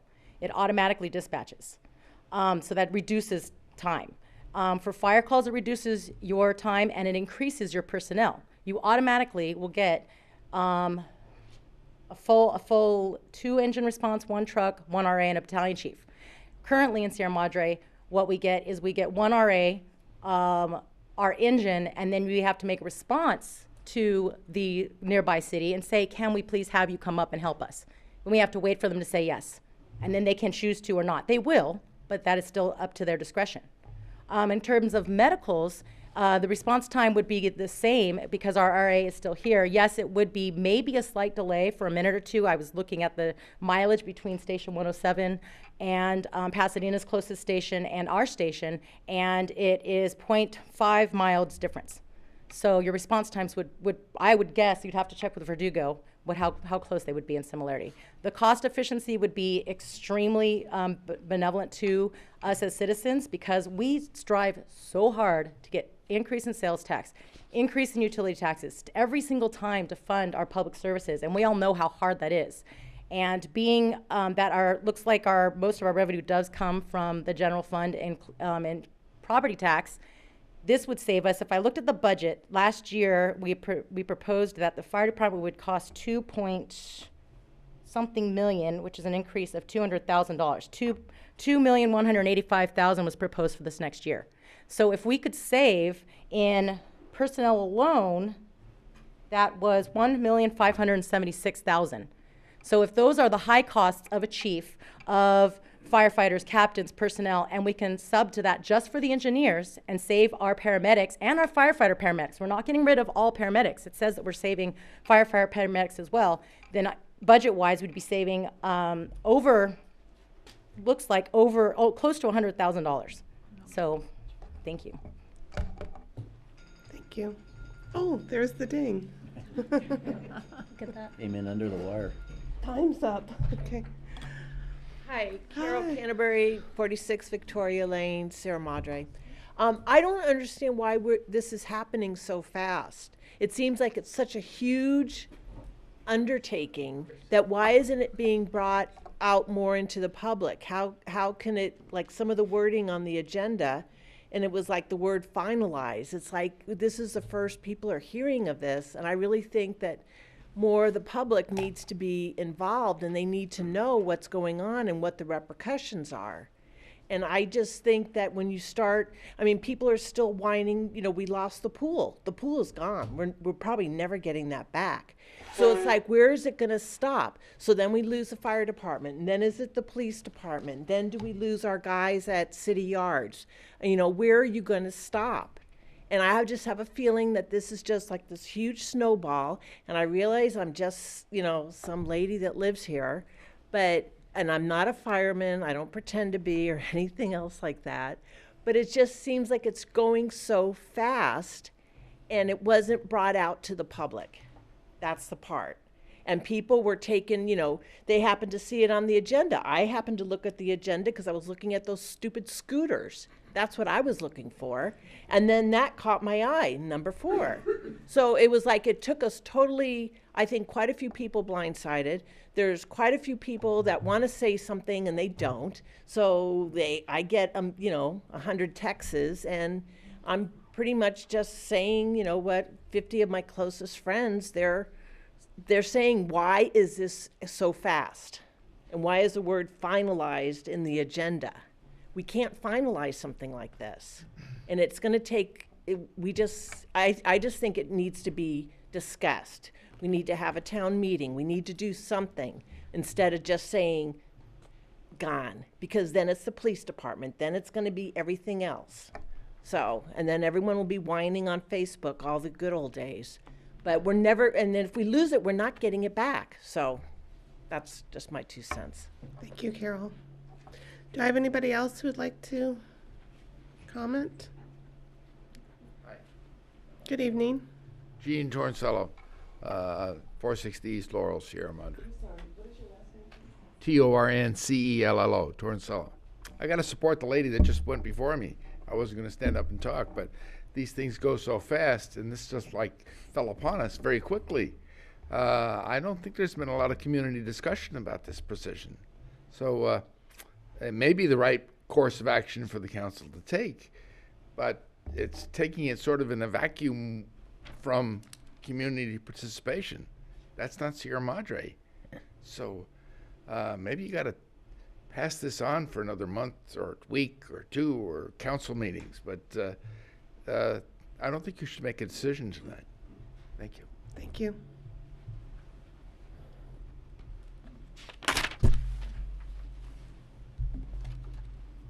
Good evening. Hi there. My name is Alan Hodge. I'm one of the paramedics here. Good evening, everyone. I wasn't planning on talking tonight either, but I thought there would be a few more people talking. I just want to address a couple things, the questions you guys might want to consider. One thing is, it was put out, I think today or the last couple of days, that the city of Arcadia is also suffering from a budget deficit of $3 million or $3.7 million, and they're declaring fiscal emergency and looking for ways to cut their budgets too. What is the plan if they take over our fire suppression services and then they have to look at cutting services as well? Who's the first to go on that cut? Secondly, to address the automatic aid. Automatic aid is a great program, and some cities benefit it more than others. Cities that are centrally located, that have neighboring cities all around them, can get engines responding from all over. Sierra Madre is kind of in a unique position where we're so far north. There's no station to our west of Michelinda. There's no station east of Santa Anita, and obviously there's nothing to the north of us. So everything is coming from the south. We're not centrally located to get, engines coming over from everywhere. So that's something that needs to be considered too. Number 3, this department has been working for the last year to get ourselves our crew full-time so that we'd be eligible to be an automatic aid as well. Then there's really no reason why we shouldn't be able to be in the automatic aid just as we are, and still have our engine and yet be able to use the resources from others as well. The other thing, and this one, actually two things really kind of baffle me. One is, I don't see how there could be an argument of going from 2 engines in the area to 1 engine in the area and being able to argue somehow that that's an improvement in service. I mean, cutting something 50% should not be an improvement in service. If you want to argue cost effective, you can argue cost effective, but trying to argue that it's an improvement in service, again, maybe the automatic aid thing, so on those 3 fire calls, we had automatic engines responding, but on, like my partner said, the other 950 calls, we're going to take a hit on it a little bit.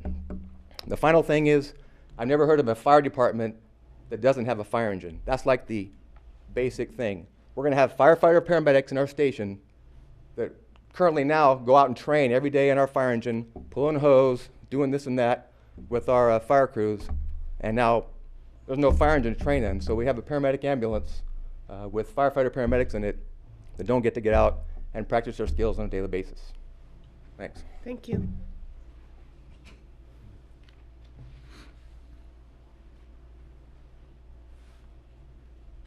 Good evening. Hello. Laura LeDuc, last name Leduc. I'm an officer with the Sierra Madre Police Department. I know many of you. In my opinion, the police department responds on a lot of critical medical calls. So having an engine that's further away, you're taking away from police resources. If the paramedics are doing CPR on someone and a hot call comes out for the police department of a robbery in progress, we're probably not going to leave because we're there helping the paramedics do CPR. On another note, if my mom was on the floor and needed CPR and she can't be moved because there aren't enough firemen or paramedics there to move her, I don't want to wait an extra 2-3 minutes for Arcadia or whoever's closer to respond to get my mom to the hospital. Thank you. Thank you. Do we have anybody else who would like to speak?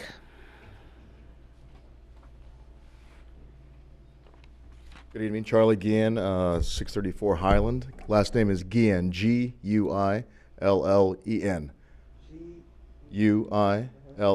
Guillen. Born in the clinic, looking forward to growing old in Kensington. I did not intend on speaking here tonight at all. I came just to see what was going on. Didn't know what the agenda was. I had a kitchen fire December 9 at my house, 1:30 in the morning. Not a way to wake up. And first response came from Sierra Madre Fire. And had they come a minute later, my whole house probably would have gone up. And not just my house, but possibly, with the trees around my house, maybe the neighbor's house, maybe the block, who knows. I'm an ex-trainee with the fire department before I left for undergrad, and it's a big part of our community. I am Sierra Madre, through and through, and it's part of our our personality and our culture here. So I want to say thank you to the firefighters who are here, and also the police department. Police department was there first, and fire department showed up right behind them, and they went in my house, they put the fire out, and so thank you for that. Thank you. Is there anybody else? See? All you people were quiet before, huh? You know my name, right? Sue Tom Dennison, 610 Auburn. I know how to spell it. Perfect. Thank you. So I was on the fire department, and then I served 3 years on the UUT Oversight Committee, so I'm pretty familiar with the budget. And I am glad to see that we are taking steps to address the future solvency of the city with the fire service and fire suppression. I think that when you start a journey with a goal in mind, you're going to end up there rather than seeing what else is available. All we've heard tonight, and maybe there's more, but we haven't heard it, is that we've started conversations and entered into a non-binding, or to enter into a non-binding agreement with Arcadia for fire service. I would love to know what the other options were that were investigated. I'd love to know the actual financial impact. The $800,000 number was quoted. We have nothing to understand what year 2 is, year 3, or year 4, where that gets prohibitively expensive. If we've then shut down the station here and lost our capital equipment, we have no more bargaining chips to throw into the mix or one-time liquidation fees to offset any kind of further service. I'd love to understand what kind of guarantees are going to be in this agreement. I would be hopeful that there would be guidance from community members as well as experienced fire safety personnel, such as the chief and other members of the community.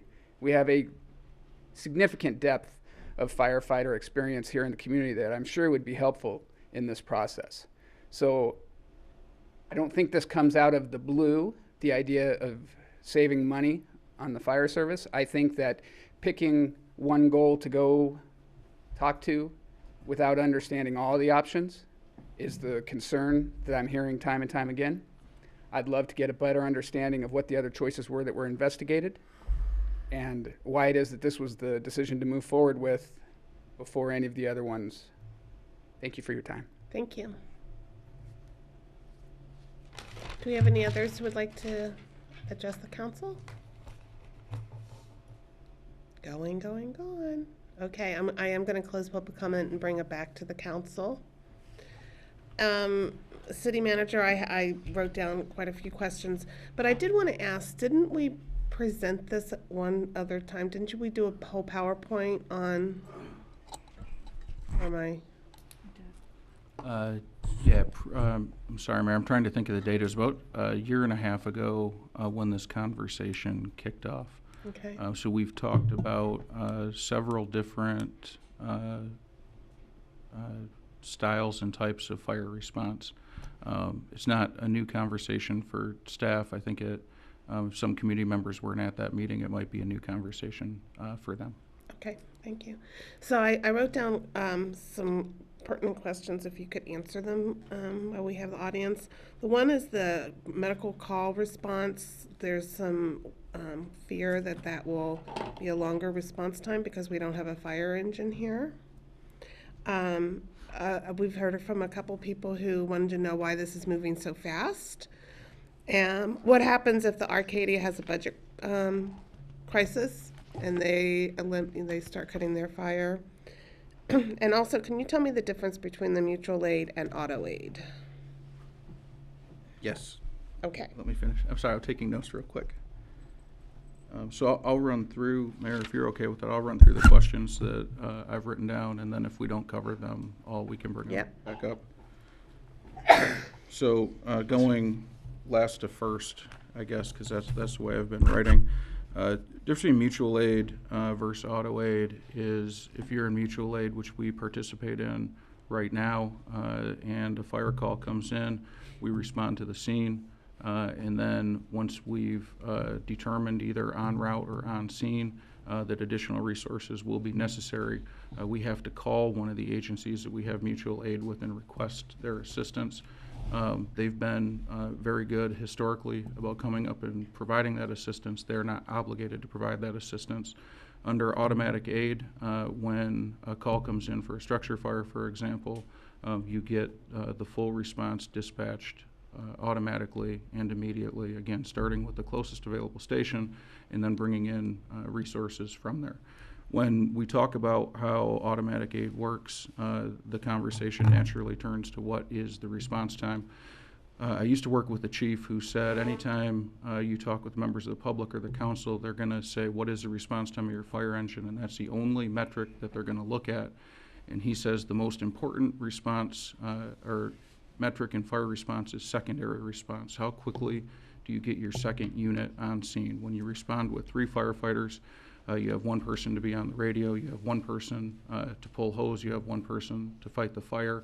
How quickly can you stop that flame spread, protect the property, and protect property on the other side? So if he were here today, he would say there's lots of focus on response time. What you need to focus on is how quick is your secondary response time, what type of apparatus are you getting with that secondary response, and how long does it take to dispatch? Under automatic aid, all of those things improve dramatically. Part of the contract we're hearing, I guess I'm going to go out of order here, is why is this process happening so quick? We weren't notified. This is for council to approve a non-binding term sheet. So this isn't approving a contract that's set in stone. An MOU will come back to council. It will be noticed. We will have tons of public discussion. It will include things like what happens if Arcadia goes through a budget crisis, right?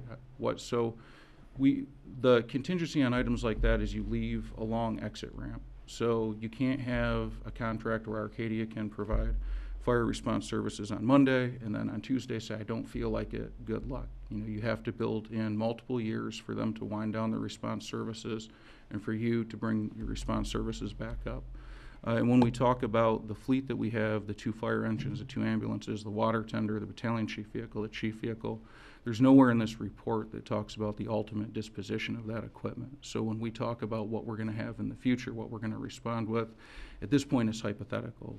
There's been conversations about keeping an engine, about keeping both engines, about surplusing both engines, about buying a Type 6 engine to make it easier to respond to the foothills. All of that is separate from this contract. This is a non-binding term sheet for fire response services with Arcadia. And the MOU will come back. One of the questions Mr. Dennison asked is, do we understand all the options? Why is this the decision? We essentially have 2 options. We can keep our own in-house fire service. We do provide good service. Or we can contract with Arcadia for fire response services, keep all other components. What we are trying to do is end our mutual aid agreements and get into an automatic aid agreement. And what we've learned after the fire broke out a year and a half ago up on Mount Wilson, I heard very clearly from the cities that we have mutual aid with is their residents and their taxpayers are not interested in subsidizing our fire response services any longer. They told me very clearly they do it with their heart and they also do it with their wallet, and that we need to figure out what we're doing. So we immediately pivoted, and that's why we started, was almost emergency hiring, because we couldn't, when that fire broke out, we didn't have enough personnel on to appropriately respond. And then we said, now we look like you. We have no volunteers. Can we get an automatic aid? And they said, no, everyone has to be paid. Perfect. Everyone in our department's paid now. Can we get an automatic aid? No, we've got part-time personnel. If we lay off all of our part-time personnel and we're only full-time, can we get an automatic aid? They said, let's hear about how you're doing your training. There is no magic plateau that you get to where automatic aid is guaranteed. Every other city in Verdugo has it because they've agreed to the terms simultaneously with each other. We are not hearing anything that saying our fire department, regardless if we have 3 full-time personnel, 9 full-time personnel, 6 engines, they're not obligated to let us into automatic aid. So when the speaker says we should be in it as we look today, I agree with that. We should be. We're a career department. We're moving down a parallel path. We're keeping our engineers test on course for next week, I believe. We'll be fully paid, all full-time, all full-staffed. Won't have any more emergency staffing. That does not guarantee that Verdugo cities, including our neighbors, are going to say that's good enough. They don't have to agree to it.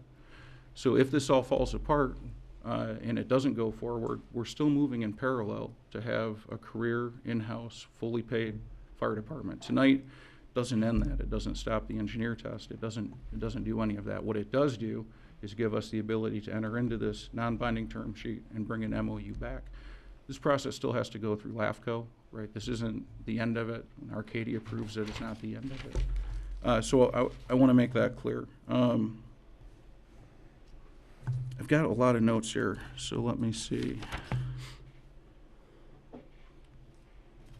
The slippery slope argument that we're hearing, what's next? Are police next? I think council thoroughly vetted the police discussion 2 or 3 years ago. I think council came to a decision that they would like to keep police services in-house. I've heard nothing different.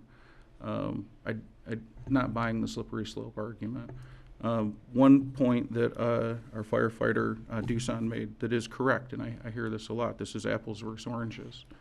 I agree. Right? We're comparing an agency that is in unified response with automatic aid to an agency that is not. We're trying to compare cost of service versus type of service.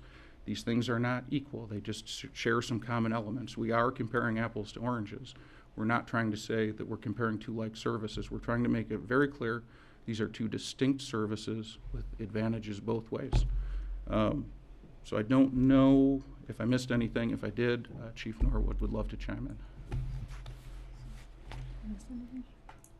in. Did he miss anything?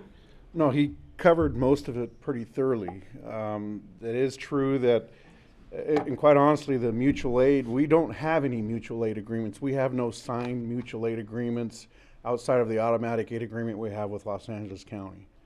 So the resources have been coming up over the last, I mean, I was in Arcadia starting in 1987, and we've been sharing resources back and forth to the point where when Verdugo came into play, the city said, we're going to allow you to reciprocate. The cities have still been coming up here. The conversations that the city managers had with other city managers, that part I'm not privy to. But we do not have mutual aid agreements, signed mutual aid agreements with any of the Area C cities right now. You got two paths. We got our own fire department. Hopefully, if we get full-time employees, I can go to the Area C chiefs, ask to get mutual aid. But as the city manager has stated, we can sign it all we want, but until they sign that agreement, we don't have automatic aid. The major benefit with the Arcadia contracting coming in is by virtue of them expanding their jurisdiction, they have automatic aid. I don't need Area C's approval. I don't believe so. We do need Verdugo's approval. The cities that do own Verdugo, which is Burbank, Glendale, and Pasadena. I was brought in here to determine what the best course of action to get fire protection for this community. They're both good, as firefighter Dusan stated. But keep in mind, Engine 107, half your city, Engine 107 is closer to than Engine 41. So there's a lot of areas in this city that Engine 107 is going to far exceed the response times at Engine 41. And there's going to be areas in the city that that response times will increase due to the fact that Engine 107 is coming from a greater distance. So there are two ways to look at this. I believe that you should explore it while continuing to move forward with your full-time fire department. And again, I mean, worst case scenario is none of this ever happens and you still have Sierra Madre Fire Department, and if they don't agree to the neighboring cities that don't agree to go into unified response or automatic aid, then we need to get some mutual aid agreements in place. But it's really about the reciprocation. Right now, I just don't have the buy-in from the neighboring chiefs on the reciprocation side of allowing, right now, part-time personnel in jurisdictions that employ full-time professional firefighters. One more point, Council, I want to make on two more points. Thank you. On the mutual aid, I was talking with the police chief today, and he's filing for reimbursement for police services we sent to respond to the Woolsey fire.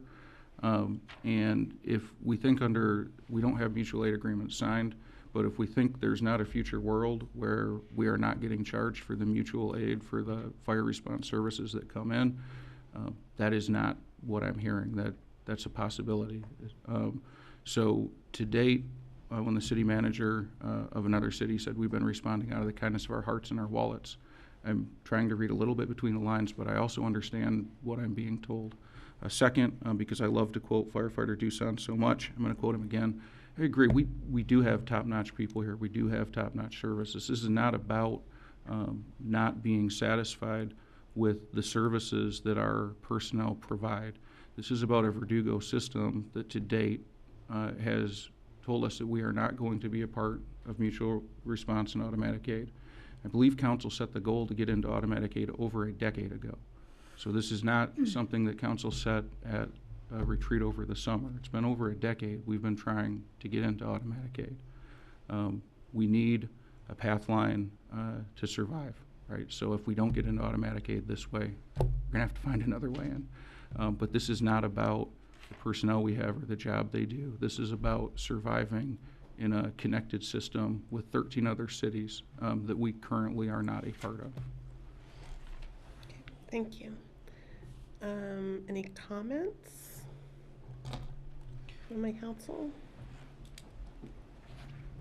It's a comment, but it's a question. I think one of the comments was, explain to me how we are safer, right? If, I think the comment was, I can understand why it's a financial motivation to do this, but, I'm not buying that it makes us safer. I mean, I think we addressed that, but just correct me if I'm misunderstanding. We're safer because although the second, and it was what the city manager said, and Chief, I don't know if you actually talked about this, it's really the second rig, right? That second unit when they are arriving on a medical scene or a fire, right? The question is, when is that second rig actually showing up? And that was said by our city manager, and I get that, right? So are the response times on that second unit actually improving, and therefore we're becoming safer? Or Yes, the response time on the second engine is going to improve just solely based on automatic aid. That second unit is dispatched the same time as the first unit is. So they're leaving the station and they're en route. So when that first engine shows up on scene, they do their size up, they determine what course of action needs to take place to mitigate that emergency, whether it's sending someone in to get someone out, start pulling hose lines, doing exposures. Yeah, I mean, that first engine is important, but what you have now is you have that first engine showing up, evaluating what they have, and then calling for a structure response, and then relying on your neighboring cities to agree to send engines and trucks up. So there's a delay there. Could be several minutes, 3, 4, 5 minutes. Then they actually make the request for a full structure response. Then you got Verdugo has got to make contact with the battalion chief in each of the agencies and find out, hey, do you have available equipment to send up to Sierra Madre? what about the medical calls? The full arrest or, The medical calls, you'll have your RA here, and again, as firefighter Doosan pointed out, there are parts of the city where the engine will have slower response times because Arcadia will have a longer response time, but you will have your medical unit in your station to initiate EMS procedures. Now, they could be down at the hospital. They could have taken a patient down to Arcadia Methodist, or the engine could be on another call. You're still relying on your neighboring agencies to send another engine up, whether it's Pasadena or Arcadia, to provide, because they usually will send an engine on an EMS call. So it's hard for me to sit there and say the response times are going to be slower or better, because like I said, there's a good portion of your city where engine 107 is going to get there quicker than engine 41. Thank you. Yeah, just a comment. I mean, one thing that, I was always concerned about when I heard about the Mount Wilson Trail fire and how we went up there with a minimal crew and again had to call for help, and fortunately we got that one out. But that situation is the one that scares me more than anything, is a fire that erupts along the foothills, and having that automatic response could prevent, a large, widespread fire because we got there with extra equipment early enough to keep it from spreading. So like in that case, maybe I'm wrong, but I think we dodged a bullet on that one and got that one out quick. And, that could happen anytime. I mean, it's a different world out there with... I don't recall what year you had the major brush fire here. Was it 08? 08. 08. I mean, that was all mutual aid. And eventually, because of the magnitude of the fire, it went through region. Yeah. And we started calling for strike teams through Region 1. And I'm sure it got to the OAS, the state level, because they've got to approve all that. But you were getting strike teams from South Bay, because I was here for 6 or 7 days on those. So what saved that particular fire was the time of year and the lack of winds. So the number of resources you can get on automatic aid, they're going to send 5 engines right from the get-go on an automatic aid. And a second alarm brush response is another 5 engines. You do have some automatic aid with county, and I'd have to look whether you had an automatic aid agreement with the Forest Service, but I'm not familiar with that one at this point. Can I ask a question? Absolutely. Chief, You're professionally been in this business a long time. I'm not going to pin you down on the minutes you just laid out for 3, 4, 5, 6, whatever. Where automatic aid gets the second or third engine there faster than what we're presently able to do without it. In your professional opinion, is that going on a routine average fire call? Is that going to make a difference in terms of safety? As far as the second, third engine getting there with the truck company? Faster. Yes, because they still have what they call a 2 in, 2 out. So that first engine alone with 3 people on it technically can't enter a building without 2 more people there to go in and back them up. So there's a there's a reality to this. You guys, the city of Sierra Madre, their goal needs to be automatic aid. They need to get in unified response at some point. And by having their own fire department, that still could be a reality. I don't know. Contracting with Arcadia to provide fire suppression, the fact that they're already in automatic aid, I'm confident that that would carry over with them. And that's how I look at it. Thank you. And Chief, just a simple question. Given that you're our interim chief of fire right now, in your professional opinion, is continuing to explore this option you think is, in your professional opinion, should be the direction we go in? I do. I do believe that you should explore what is available to you and continue to move forward, because as the city manager said, there are pitfalls that we may not see, and this may not ever come to fruition.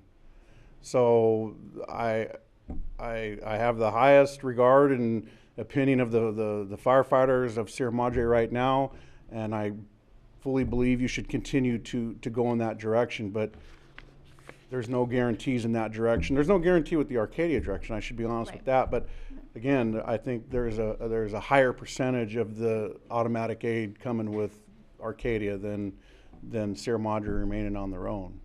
Thank you. I would just like to comment, I think at least this council has shown our dedication to our fire department and trying to get them up to a level where we could possibly get mutual aid or we could get auto aid.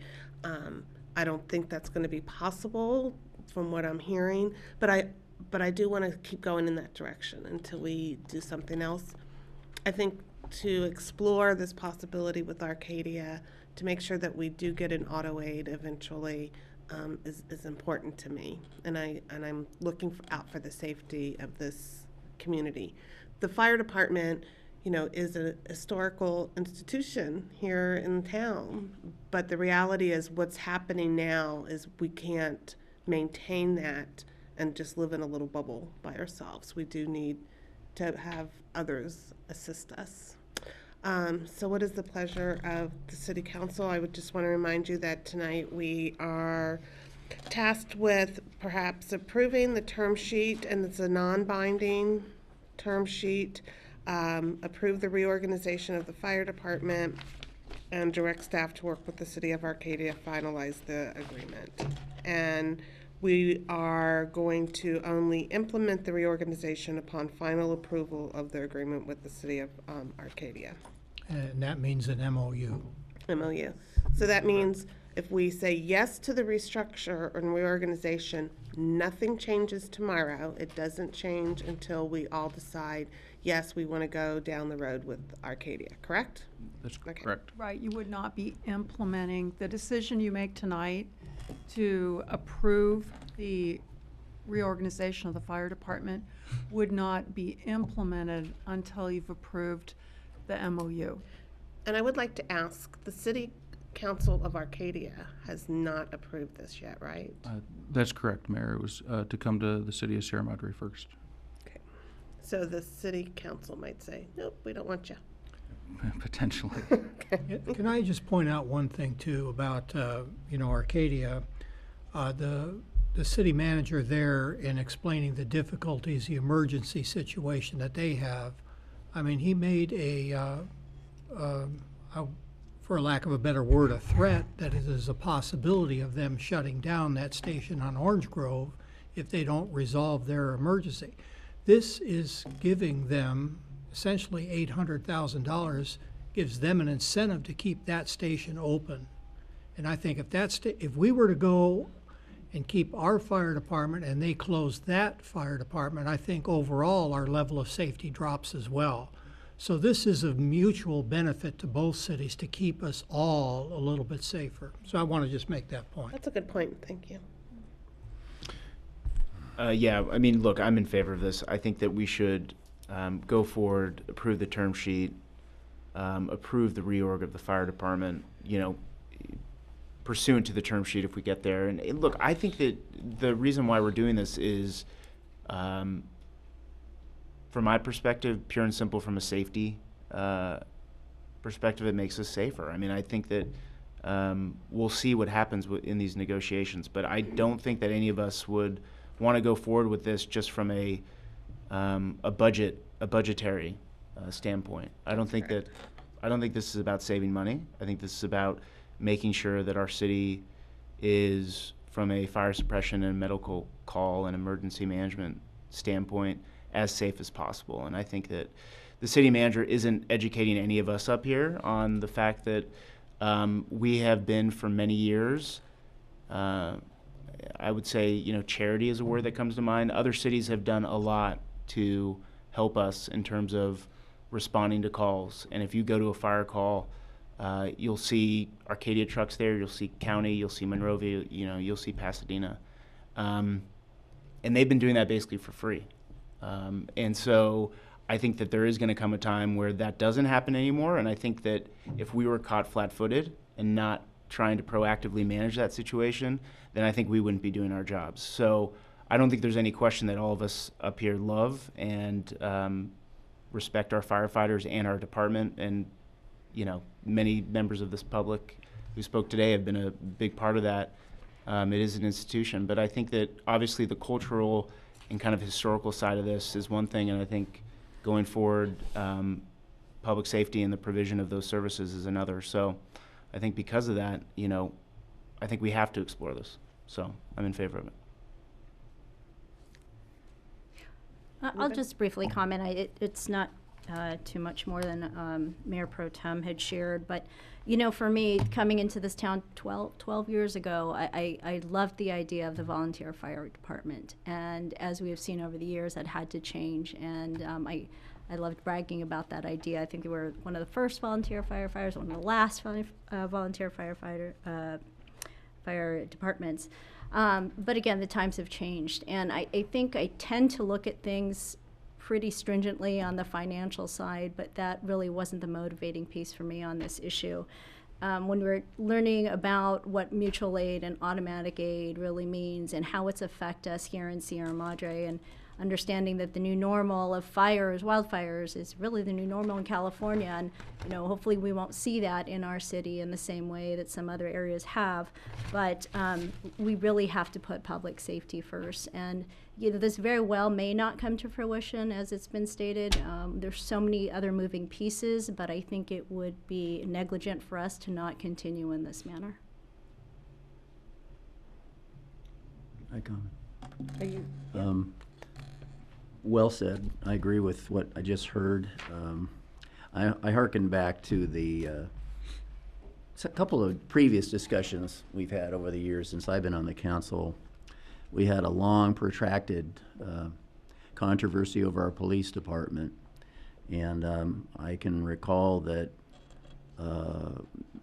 the argument that we could save money, whether it was true or not, really took a second tier to the idea that we wanted to make certain we were safe. And we felt that the locally controlled police department was the best vehicle for that. And that carried the day, and I'm very proud of that. And then we were told, and I think with a lot of evidence after our new city manager came in, that the volunteer fire department was no longer viable. And it was kind of fading anyway. We had to declare it and move on, and we did in the interest of safety. And then we brought in our new chief, and he has done an amazing job of trying to resurrect this fire department, make it a professional career department. And he's done a great job in the interest of safety.